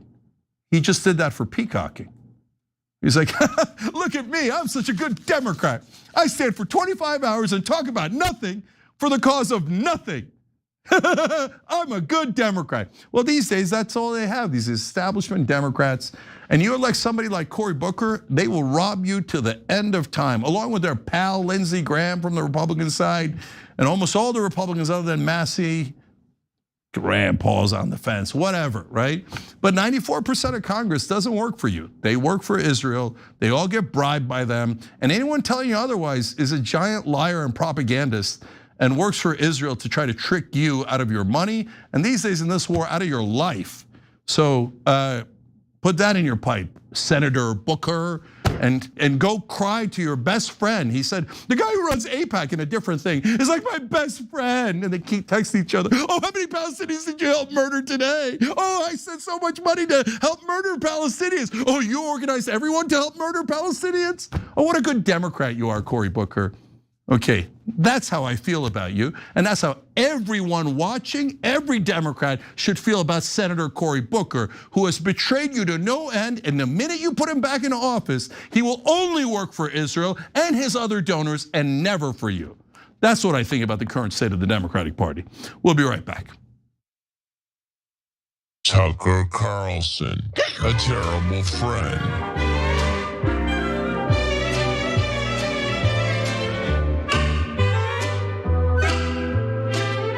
All right, so let's go to Super Chat. The Umakaram, who gave 20 memberships before, thank you, said, Cenk, how can you reach independence, even right-wingers with what you discuss here? TYT is great, but we all or mostly all agree with you. Piers Morgan panel, not enough. Having a big debate with Ben Shapiro, shutting his mouth up, maybe. Look, brother, I've had debates with all of them, including Ben Shapiro, Ann Coulter, Dinesh D'Souza, you name it, I've debated them, okay?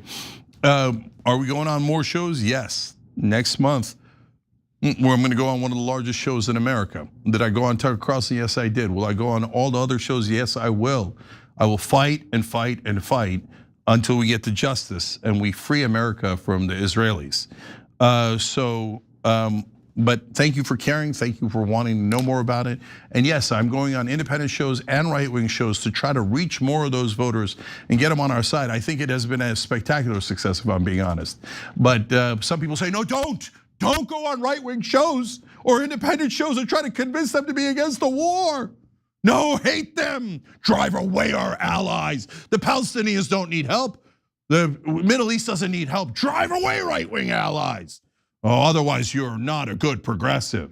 Yeah, I see those people, and those people have betrayed America. They've betrayed Muslims.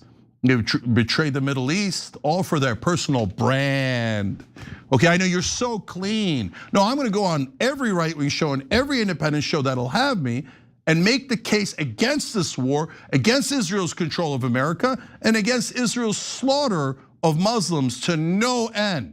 That's a vulnerable community you should care about, but I know your brand has to be sparkling clean. I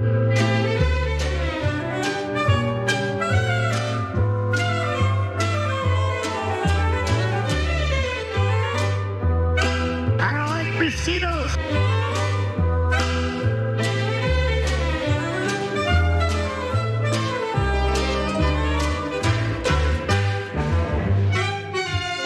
All right, back on TYT, Cenk and Sharon with you guys. Let's go to our next story. It starts with a video. It's reprehensible for anyone to say that about someone who had the life of service that Robert Mueller had. Even more reprehensible for somebody who is the commander in chief of the military. To say what the president said about Bob Mueller just shows you how completely self-consumed the president is, because that's what it comes from. It comes from his own sense that the only thing that matters in the world is him. Instantaneous the way he did it. And of course, that's what a child does, John. Not mincing words there on ABC's This Week. Robert Mueller died Friday. He was 81. A decorated Vietnam vet, FBI director, of course, after 9/11, and the special counsel who led the investigation into Russian interference in the 2016 election. And that goes to the heart of why the president is so defiant. With those credentials, an American president would typically offer condolences, show some basic human decency, but not Donald Trump. We'll put it up on the screen. Because this is your president on Truth Social. Robert Mueller just died. Good, I'm glad he's dead. He can no longer hurt innocent people. President Donald J. Trump in all caps. Cenk, give us your 2 cents. It's not surprising. No one would be surprised by this kind of thing, but every time he does something like this and so quickly, maybe it's the speed of it, the intensity, it does actually make me kind of just take a deep breath and say, really, again? Yeah, I think 2 things are interesting. One is that our president is a sociopath, and the other is people's reaction to that. So I'm gonna have a reaction to it, but we're also gonna show you other people's reactions and whether they found it to be perfectly normal or disgusting like any decent person would. Okay, so then let's move on to the network that exists to just do Trump's bidding. Of course, it's Fox News. They did cover Mueller's death, but according to CNN, Fox mentioned Mueller at least 6 times on air, but never once quoted the president's post on television. But they did it on their website. They led with Trump's words. TV, though, again, silence. Instead, Fox and friends quoted George W. Bush, a more typical president in light of the current one. Think about that. They spent years villainizing Mueller as deep state operative, but when Trump celebrated his death, even Fox News couldn't repeat the disrespect out loud. But their longtime Fox newsman, Brit Hume, did break with the network. He posted that Trump's response was the kind of thing that makes people not just oppose him, but hate him. And when Jonathan Karl noted that Trump's response was instantaneous, you heard what Chris Christie had to say. But there's a bigger picture here. This is by no means an isolated moment. This is a documented pattern. He lives for this stuff. Just today, Trump was asked about Joe Kent, tired Green Beret whose wife Shannon, Navy intelligence officer, was killed by a suicide bomber in Syria in 2019. Listen. He was a man that I met at Dover. He came and his wife was killed. He remarried fairly quickly. His wife was killed, and I felt badly for him. He ran for Congress, he lost. He ran for Congress again and he lost. I said, he's a guy, nice guy, seemed like a very nice guy. I met him, he was pretty heartbroken, So I told my people, reach out to him, give him a job at the White House. This is the thanks I get. He calls you a nice guy. He's about to cut you off at the knees, Donald Trump. This is the same playbook, of course, he ran on Congressman Thomas Massie. His wife, Rhonda, died suddenly, you might recall, in 2024 after 31 years of marriage. And this is what Donald Trump posted at the time. Did Thomas Massie, sometimes referred to as Rand Paul Jr., because of the fact that he always votes against the Republican Party, get married already? Boy, that was quick. No wonder the polls have him at less than 8% chance of winning the election. Then he goes on to say the new wife is stuck with a loser. Trump mocked him for remarrying, also referred to Massie's new wife as, quote, question mark. Man married 3 times, Donald Trump mocking a widower. Chuck Schumer boiled it down to something you've heard before. The cruelty is the point.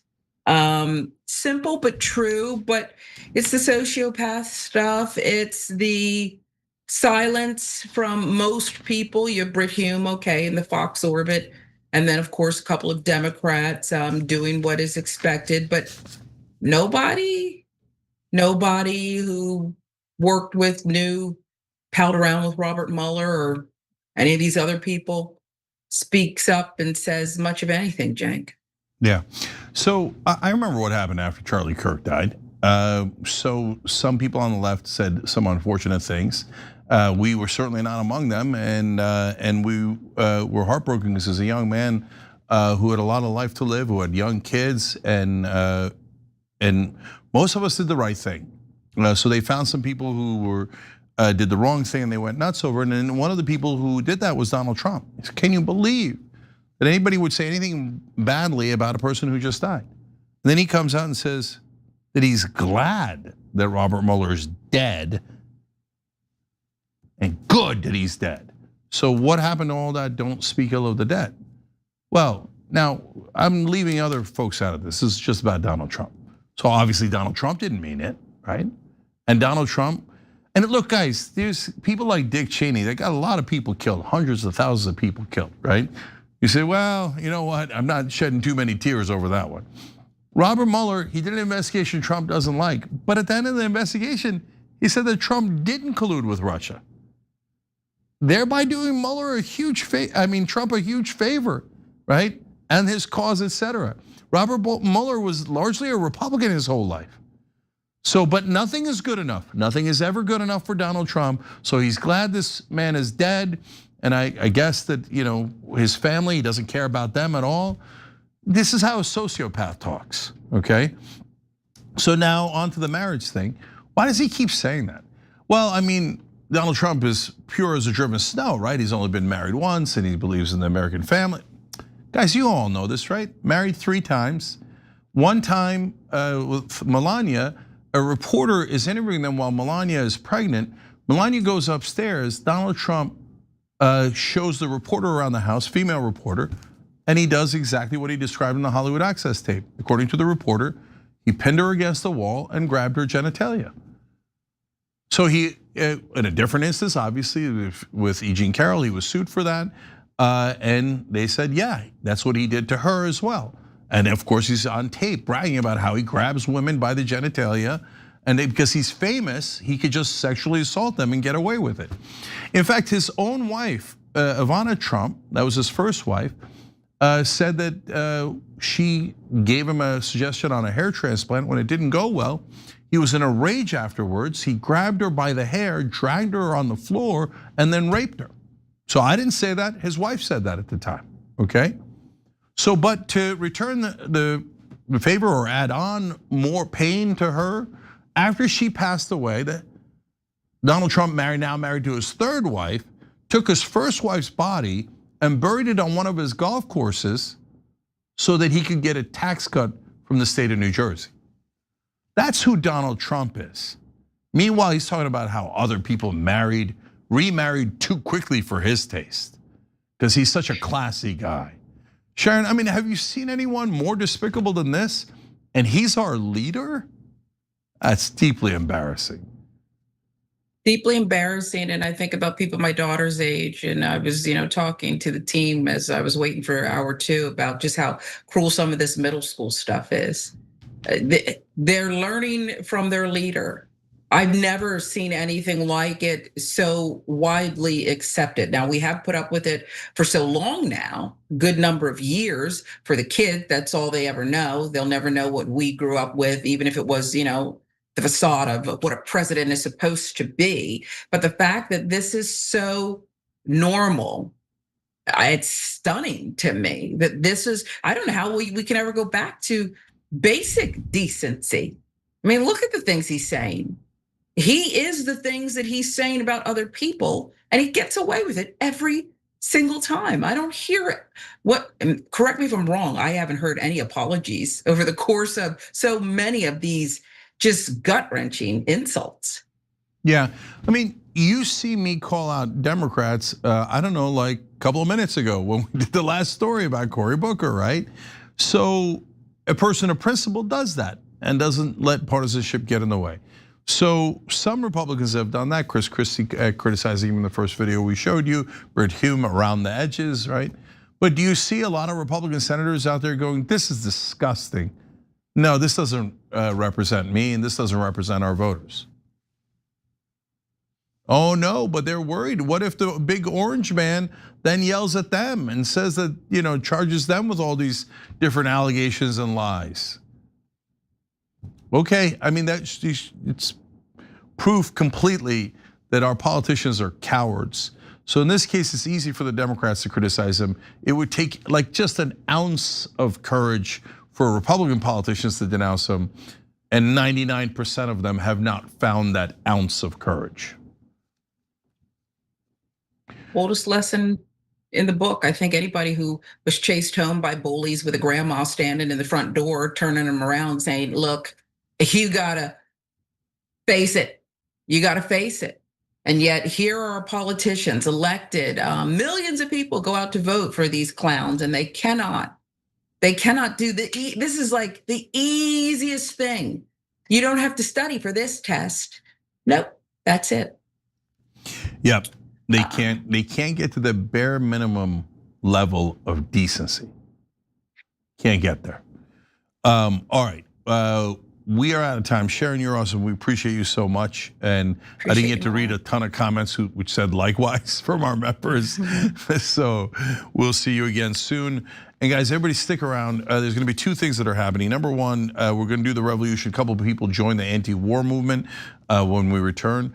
And I don't want you to forget this and miss this. On Thursday, Joe Kent joins the Young Turks. Thursday's show, don't miss it. We'll be right back.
All right, welcome to the revolution, guys. We're gonna do a couple of things here. So first off, if you sign our anti-war pledge, which we'll talk about more in a second, we're gonna do a Zoom call with you guys as part of the revolution this Friday. So go to tyt.com/hope to register for the Zoom after you've signed the pledge. And the pledge is unitedagainstwar.com, unitedagainstwar.com, and then sign up for the Zoom through tyt.com/hope. Okay, and then later I'm gonna do a story for you guys about Tucker Carlson taking on a reporter over the issue of Israel, but I think he got it right. And that is also anti-war. We'll talk about that as well. Okay, but joining me now are two guys who are definitively against this war. Jeff Cohen, he's the founder of the media watch group FAIR in 1986, and then he co-founded the online activist group rootsaction.org back in 2011. And Kevin Martin's the president of Peace Action and the Peace Action Education Fund. Thank you for joining us, guys. We appreciate it. Great to be with you. Good to be here. Yeah, good to be with you guys. So Jeff, let's start with you. So you guys have a petition as well. What's your petition? Well, we're trying to get people to gather outside their congressional offices in district and protest or ask for meetings. It's never definite, but it looks like Congress will be out of session beginning June 30 for 10, 12 days. That's a great time to set up anti-war picket lines or protests or ask for meetings. And the other thing we've done is we've generated 6,600 communications from constituents to Democratic senators or members of Congress urging them to oust Schumer and Jeffries as their leaders because of their inability or unwillingness to oppose the militarism of Trump, including this recent horrific war. So I want to get back to Schumer and Jeffries because that's really important. But Jeff, let me just stay with you for one more second. So ideally, what do you want folks doing? Showing up to the local offices of the US congressmen and senators, especially if they're Democrats, and saying, hey, we, your voters, are opposed to the war? Yes, and I think it's happening. I mean, we started doing it a few days ago. Then we saw, Kevin will know more because he's more inside DC. We think they're going to be largely in their district from March 30th for the next 10, 12 days. And yeah, ask for meetings if you can, if you can't get them, and they are not coming out loudly against this horrific war. Set up a little educational picket line outside their congressional or senatorial district office in your neighborhood. Kevin, are you guys tracking this? Are a lot of Democrats coming out super strongly against this war and I missed it? Or has it been somewhere between a murmur and a whisper so far? That's a good way to put it, I would say, between a murmur and a whisper. And to Jeff's point, Schumer and Jeffries are committing political malpractice by not representing their base. And it isn't just their base. Independents now are very much against this war.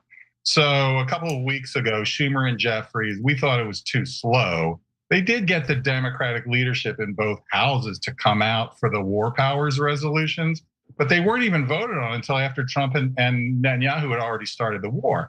If they had come out sooner and gotten their caucuses together before, I'm not saying that would have stopped Trump and Netanyahu, but it would have been more important.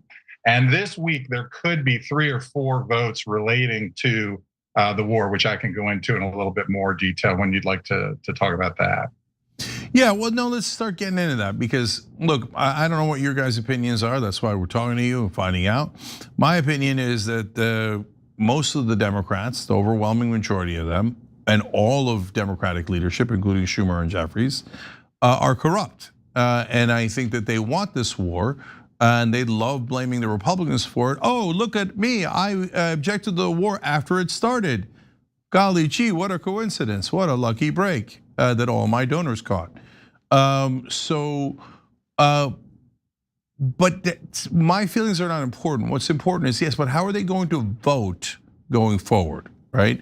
So Kevin, do you think that they're gonna have all the Democrats vote against the funding of the war? I'd be very surprised by that. No, and the funding is probably going to be where the rubber hits the road. They won't be voting on that this week, I don't think. probably in both houses, they will try again on a war powers resolution.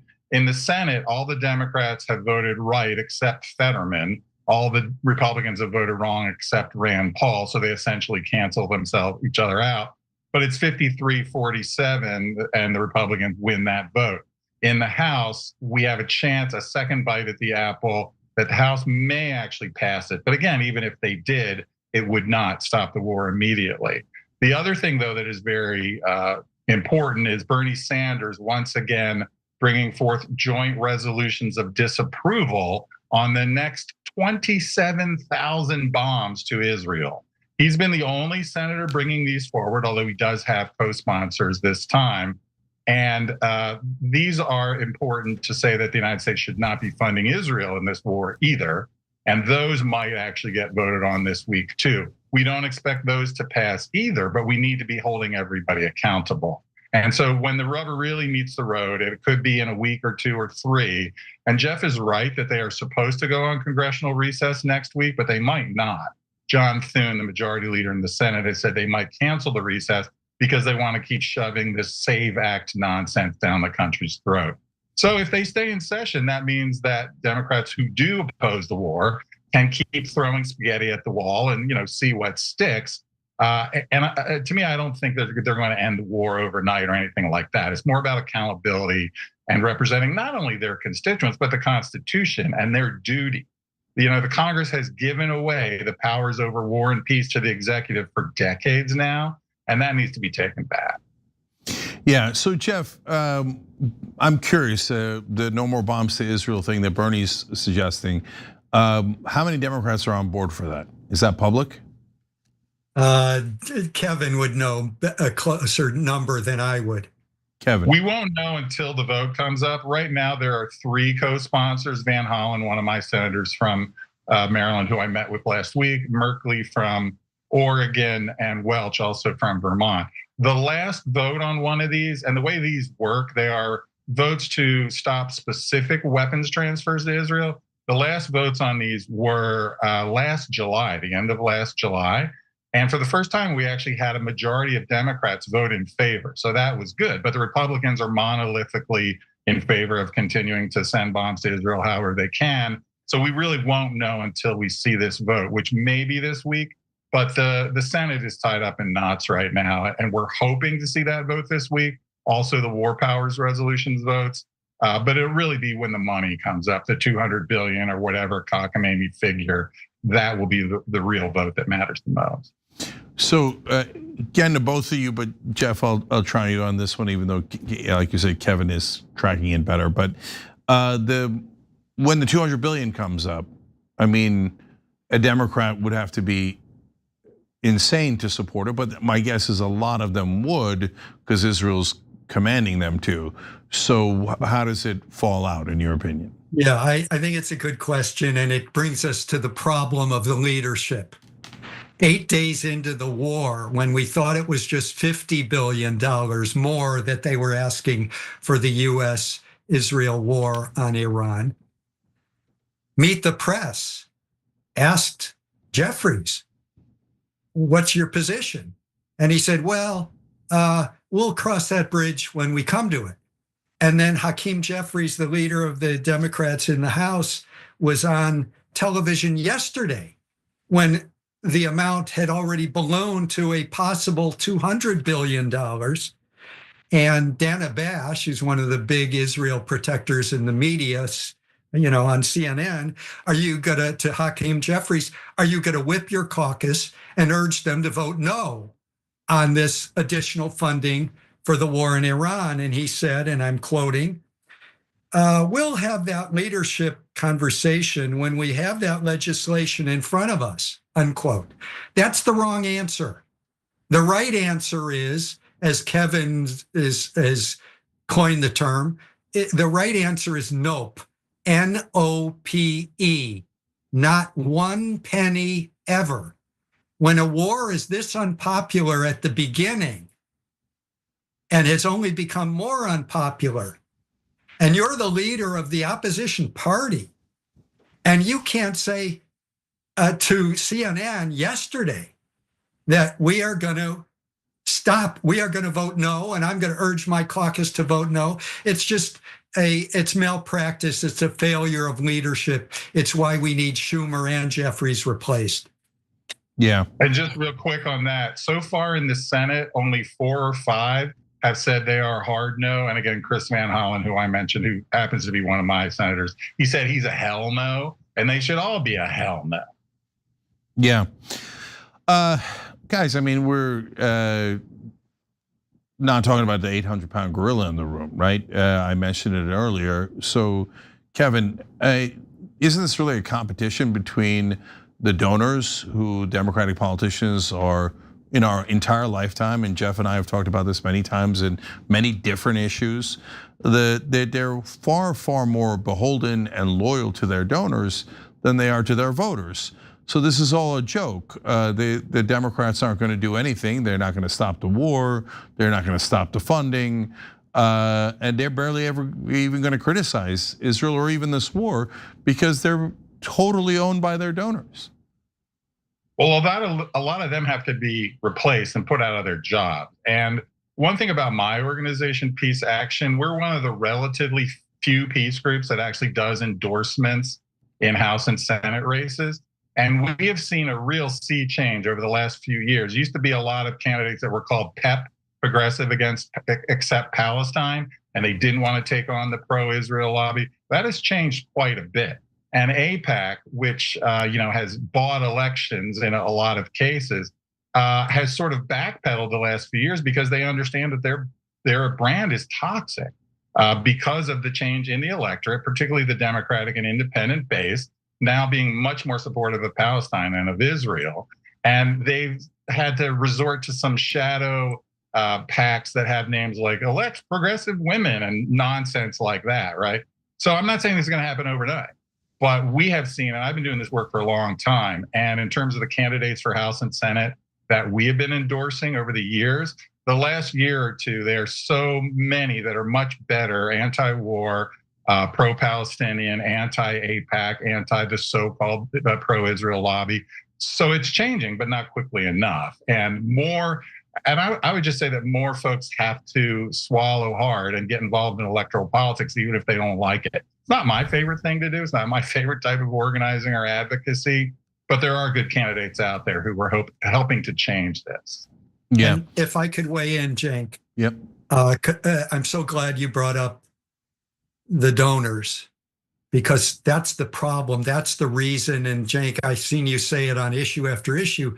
The base of the Democratic Party, the average Democrat, the average independent voter believes one way on all these issues, so many of these issues, and the leadership is representing a tiny minority, usually the donors. I'll give you a great quote from Kirsten Gillibrand from New York, senator. She said to a group of Jewish leaders back in September last year, she said 9 out of 10 Democrats are pro-Israel. This is after polls were showing that only 8% of Democrats supported Israel and Gaza, and 75%, by the way, the numbers are even more extreme today, 75% said of Democrats, no more arms to Israel. And so she's one of my senators. I live in New York, and the other one is Schumer, the leader of the Democratic Party. Here's what he said 3 weeks before Israel and the United States started this war of aggression against Iran. And of course, Israel is bombing the hell out of Lebanon as we speak. This is what Chuck Schumer said at a breakfast gathering, and I'm quoting, "All the aid that Israel needs, I will continue to fight for it. And we delivered more security assistance to Israel, our ally, under my leadership than ever before. We will keep doing that," unquote. I mean, we have poll after poll that shows not only Democrats, but independents don't want more money going to Israel because it's a rogue state that commits all these war crimes. And yet you have Schumer representing, as you brought up, Cenk, the donors and not the average Democrat, and certainly not the average activist who does electoral work. I mean, the Democratic leadership pushes these people out of the party and then wonders why they lose close elections. Yeah. I mean, look, guys, we can't negotiate drug prices. That's unheard of in the history of the world. And it's obviously because both the Republicans and the Democrats are taking money from drug companies and limiting their competition. It's the most anti-capitalist, anti-free market thing you could do. But no one in media has noticed. They don't understand what capitalism is. Well, and who's the biggest donor? Cenk, you and I have talked about these issues for years. Who are the biggest advertisers on television? It's Pfizer and the pharmaceutical companies. Exactly. Well, and a lot of the weapons contractors now too, who are getting fat off of this war. So I don't know if it's still true. This is an old data point, but part of the solution here would be public funding of elections. And it used to be true that the cost of one B-2 stealth bomber could fund all federal elections for House, Senate, and President. That may not be true. Maybe it's 2 or 3 stealth bombers. But that brings together the militarism with the lack of democracy, right? There's a clear connection on that. And I think one of the things that people can do, especially this Saturday with the No Kings Day, it's going to be a large anti-war protest as well. It'll be no kings and no ICE and no war and not a penny to continue this war. So it's not all just the lobbying and the electoral stuff. People do need to get out in the streets and manifest that. In France, they don't call them demonstrations; they call them manifestations, which I like that word. It's a manifestation of what the people want, and everybody needs to get out and do that on Saturday for No King. Yeah, and by the way, Chuck Schumer's taking at least $6.5 million from the Israeli lobby. But I hear from every reporter on cable news that doesn't affect him because he's so honorable and moral. Okay, so. Yeah, what about Jeffries? Yeah. I mean, Jeffries has taken so much money from the Israel lobby. You have the host of the Breakfast Club that refers to him as AIPAC Shakur. Yep, he's taking $5.5 million. Yeah. And there's some good resources on that. Track AIPAC and Reject AIPAC. We, Peace Action, are part of Reject AIPAC, which is a bunch of organizations that oppose them electorally. But if you just want to know how your congressperson is and taking money from AIPAC, it's great. Webpage, Track AIPAC. Yeah, so real quick, random one. Tim Kaine, what's he up to on this stuff? Tim Kaine, it's a weird thing in the Senate that there's so much specialization, like only Bernie Sanders can bring forward joint resolutions of disapproval on weapons transfer. Come on, there's 100 senators, do your job, right? Kaine is sort of the specialist on war powers resolutions. He's not the only one, but he's the main one. And Jeff and I were talking about this last week. One of the possible problems with why the votes didn't happen sooner in the Senate and the House was Kaine was slowed down because his aide was on vacation or something like that, right? Okay, fine. You don't have to wait for Kaine. If his aide is on vacation who normally whips people up to do the war powers resolution, have another senator do it. And this kind of specialization in the Senate drives me nuts. We can't afford that. We have 100 senators. Okay, most of them, the Republicans, are useless on any of these issues. But the other Democrats can do things like bring forward legislation to stop the money, to stop war powers resolutions, joint resolutions of disapproval. And we need people to be telling them that all the time because they are committing political malpractice, not representing the American people's interests. I mean, that reminds me of an excuse that Erdogan used once. They were doing a count of the vote, right? And then all of a sudden, the electricity goes out and they can't count the vote anymore. Erdogan was down before the electricity went out. He's up when the electricity comes back on. And they said, what happened? And he said, they said a cat walked into the electric tower and zapped the electricity. Of course. And then except it happened in 2 or 3 different cities. So we're like 2 or 3 different cats walked into towers, right? So like Tim Kaine's assistant was on vacation. That's why we couldn't oppose a giant war in the Middle East in enough time. Let me be clear though. I'm not sure that was why. That could have. But the point is, we can't accept any of this dog ate my homework stuff. It doesn't fly. And this war resolution, the war powers resolution, should have been introduced and voted on before the war started. And there's been a lot of good reporting, quoting staffers saying that the Democratic leadership sort of stalled it. They didn't want to have a war powers vote before the war had started. Yeah, I'm positive of it. I'm positive it has nothing to do with the vacation schedule of anyone's barber or hairdresser or accountant. Okay, so now last couple of things here. Let's go towards solutions. So we've got one possibility, which is unitedagainstwar.com. Anybody who votes for the war or votes to fund the war, you should never vote for. And that's what primaries are for. So, they always trick you with, oh, you don't get it, you don't want to vote for the other side. Good news, you don't have to. You could go in your own party's primaries and vote against the incumbents that constantly vote for war and vote with the donors. So what do you think? Are you guys? I support that 100%. And people could go to the homepage of rootsaction.org and see a couple of related things. One is we make it easy to organize protests outside your district office of your senator or Congress member. And then we have, thousands of people have already done it who have Democratic Congress members or senators. 6,600 messages have already gone to Democrats in Congress to replace Jeffries and Schumer. That gets people motivated because they are committing political malpractice. They're in the wrong party.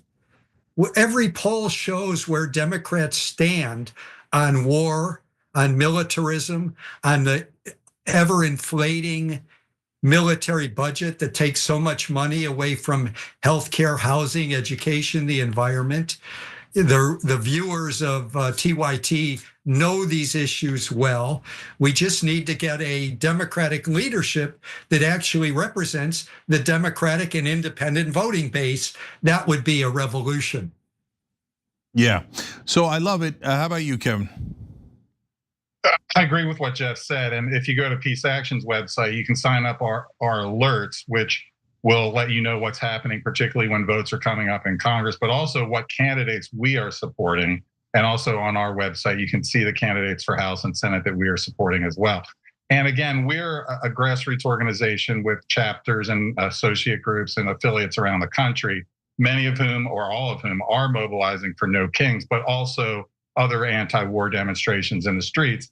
And I love what Jeff and Roots Action are promoting in terms of pickets at members of Congress offices. And some people who can do this might have to be persuaded to do acts of conscience. People have done sit-ins and other ways to disrupt business as usual with Congress if they're not doing their jobs.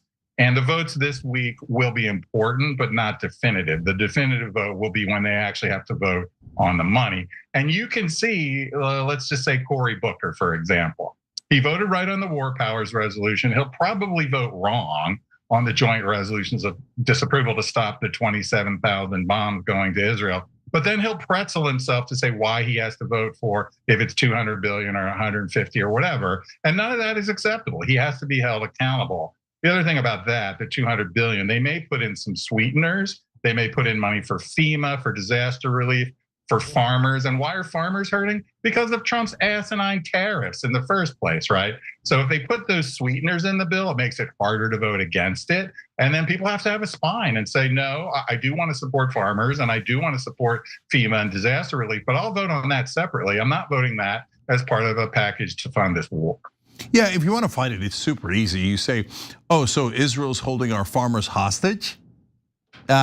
No, we shouldn't do that, right? And so, but they never take any of those. I'll tell you, I guarantee you which way Cory Booker is going to vote. He's going to vote with Israel every time. I mean, we covered it earlier today. He's saying about, oh, everybody's being anti-Semitic and singling out poor little AIPAC when he said the Turkish and Iranian, why aren't we talking about the Turkish and Iranian lobbies? What Turkish and Iranian lobbies? What Malaysian lobby are you referring to? I mean, it's absurd. He has a huge Palestinian population in New Jersey. And I was honored twice to lobby him and his staff with the Palestinian folks from the state of New Jersey. And he's just terrible. And then he does this, show thing where he talked and talked all night. It wasn't even a filibuster. He wasn't stopping a vote on anything. He was just showboating. And I'm picking on him because he's easy to pick on, but there may be others too who say, look, I voted right on the War Powers Resolution, and some may vote right on Bernie's joint resolutions of disapproval to stop bombs to Israel, but then if they turn around and fund the war, then it's garbage. And I want to say that, I'm proudly Jewish and proudly a critic of Israel going back 40 years. and I helped organize this letter, really prominent Jewish Americans, U.S. Jews opposing AIPAC. And, the Jewish community, and my daughter was at the encampments protesting the genocide in Gaza. This idea that the Israel lobby speaks for the Jewish American public, it's crazy, and every poll shows it. So there's not only a disconnect between Democratic voters and the Democratic leadership, there's also a disconnect between Jewish Americans and the people that Kristen Gillibrand and Schumer are always meeting with, who represent a shrinking minority of Jewish Americans. Most Jews in this country are liberal to progressive. They're not with AIPAC. They vote for candidates that AIPAC is opposing.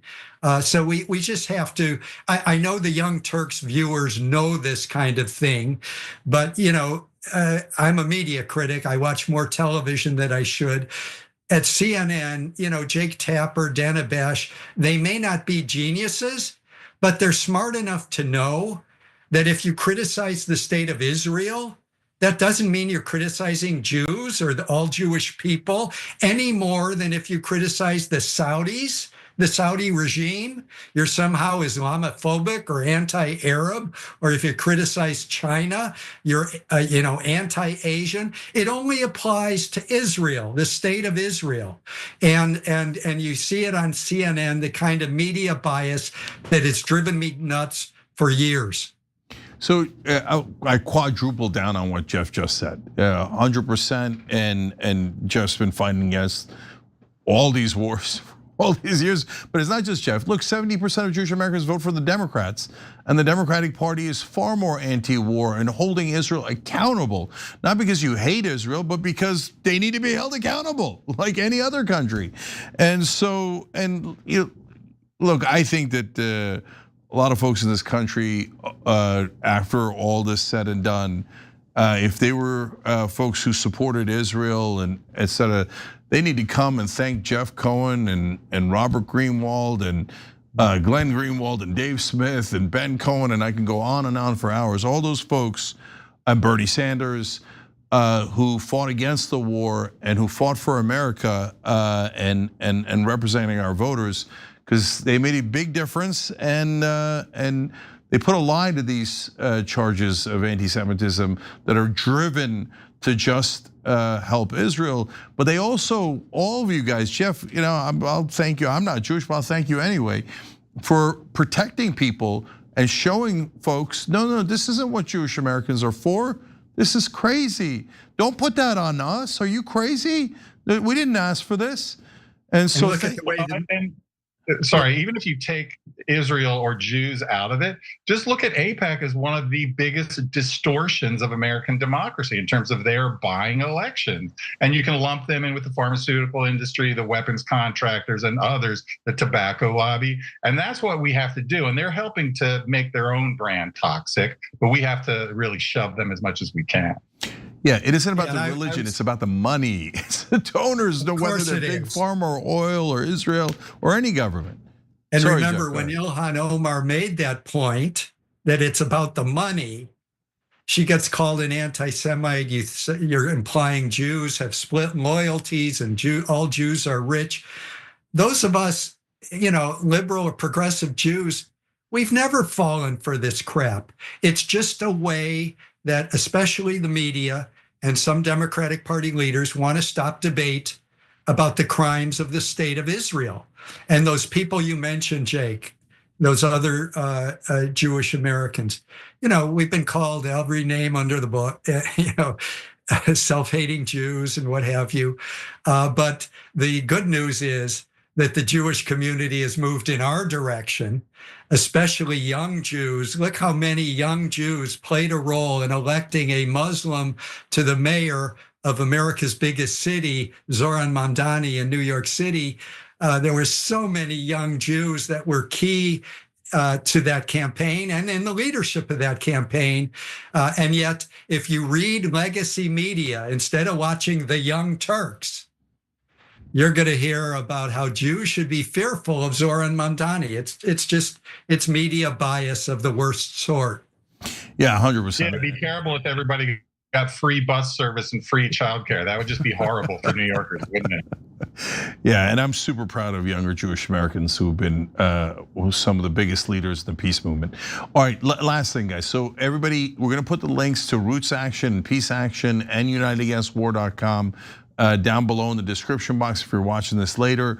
And please get involved in all of them. This is how we get all the groups together to fight together, and I love it. Last question for you guys is, I think the solution is we have a figure that wins the 2028 primary that takes us in a new direction against the donor class, against all the things all three of us have been fighting against this entire time. So do you see anyone out there so far that has made any kind of case for themselves that we could trust them to do the right thing in these issues? I'll start, and we're all close to Ro Khanna. Ro Khanna is a Congress member. Look at what he's done with the War Powers Resolution, the Epstein files, working with Thomas Massie. So a lot of the Bernie people are going to start off with Ro if Ro runs for president. But I've been impressed by especially Chris Van Hollen, who seems to also be running for president. I'll turn that over to Kevin. But I agree with you, Cenk, on your, my short answer is yes. We need a Democrat to emerge in 2028 that will represent the Democrats and independent voters, because that's a winning formula. We've got to quit losing winnable elections. Hillary Clinton lost a winnable election, and Kamala Harris lost one partly over Israel. But I'll turn it over to Kevin. I love Ro Khanna, and I've met with him a number of times. I would love to see him be Speaker of the House. Members of the House never get elected president. I think Abraham Lincoln he was a former member of that House. Without naming a name, and I have a few people in mind, we can't have a centrist Democrat that we're trying to eke out the undemocratic electoral college by a few votes. We can't have that. We need a transformational figure. And peace needs to be part of it, but also true economic populism that can speak to people of all classes in all states. We're not going to win Alabama or Mississippi or a few states like that, right? That's not going to happen. But somebody who can carry a real, truly economic populism, not this garbage MAGA populism, which is faux populism as far as I'm concerned. And peace is part of that, because if you invest in peace, that's much better than investing in endless wars. If you look at every independent study, you put our tax dollars into anything else versus the war machine, the anything else creates more jobs and economic activity. The best is education, 2.5 more times jobs if you invest in education as opposed to military spending. So that's who I think we need, a person like that. I have a few people in mind, but that's more, and the messenger matters, obviously. But I think the message that we need to lift up everybody in this country, and the conditions are right with the affordability crisis, as it's called. It's really, just the depredations of late stage capitalism that we're all dealing with. Yep. All right, guys. Jeff Cohen from Roots Action and Kevin Martin from Peace Action. Thank you for fighting the good fight against the war and to try to represent Americans. And to hold the Democratic Party accountable. All right, appreciate you both. Thank you, Jack. Thank you, Jack. All right, guys, we're way over time. So what I'm going to do is I'm going to do bonus episode for the members, and I'm going to do Tucker Carlson's interview with The Economist. It was a doozy. It was about Israel and their right to exist, among other things. So we're going to share that with you guys, and I'm going to give you commentary and a really important fact that kind of elucidates what we're talking about here. So if you're not a member, hit the join button below on YouTube or tyt.com/join, and we will see you there in a minute.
back on the bonus episode here. I really wanted to get to this story today, so I can't not do it. So I'll do it for you guys first. And so let's just get straight to it. Let's do it. You have made the argument very strongly that the United States has been pushed into something not in its own national interest by pressure from Israel and the lobbying power of Israel. Well, it has been. The question is whether the person who makes the ultimate decision, who would be President Trump, should have pushed back. That's it. Of course, Trump should have pushed back. So Tucker Carlson sat down with The Economist for an interview about Israel. That was with Zanny Minton-Beddoes. But he didn't just accept what she asked, he questioned her framing, which is an enormous relief. So often people come in with very dishonest, disingenuous framing.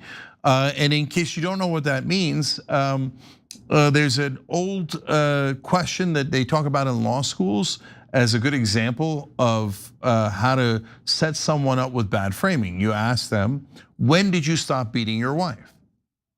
Well, wait a minute, if you were never beating your wife, what do you mean, when did I stop beating my wife? That assumes that I'm already guilty, right? So, and that is exactly what the press does to protect Israel. And Tucker's gonna talk about some of that framing, and I'm gonna talk about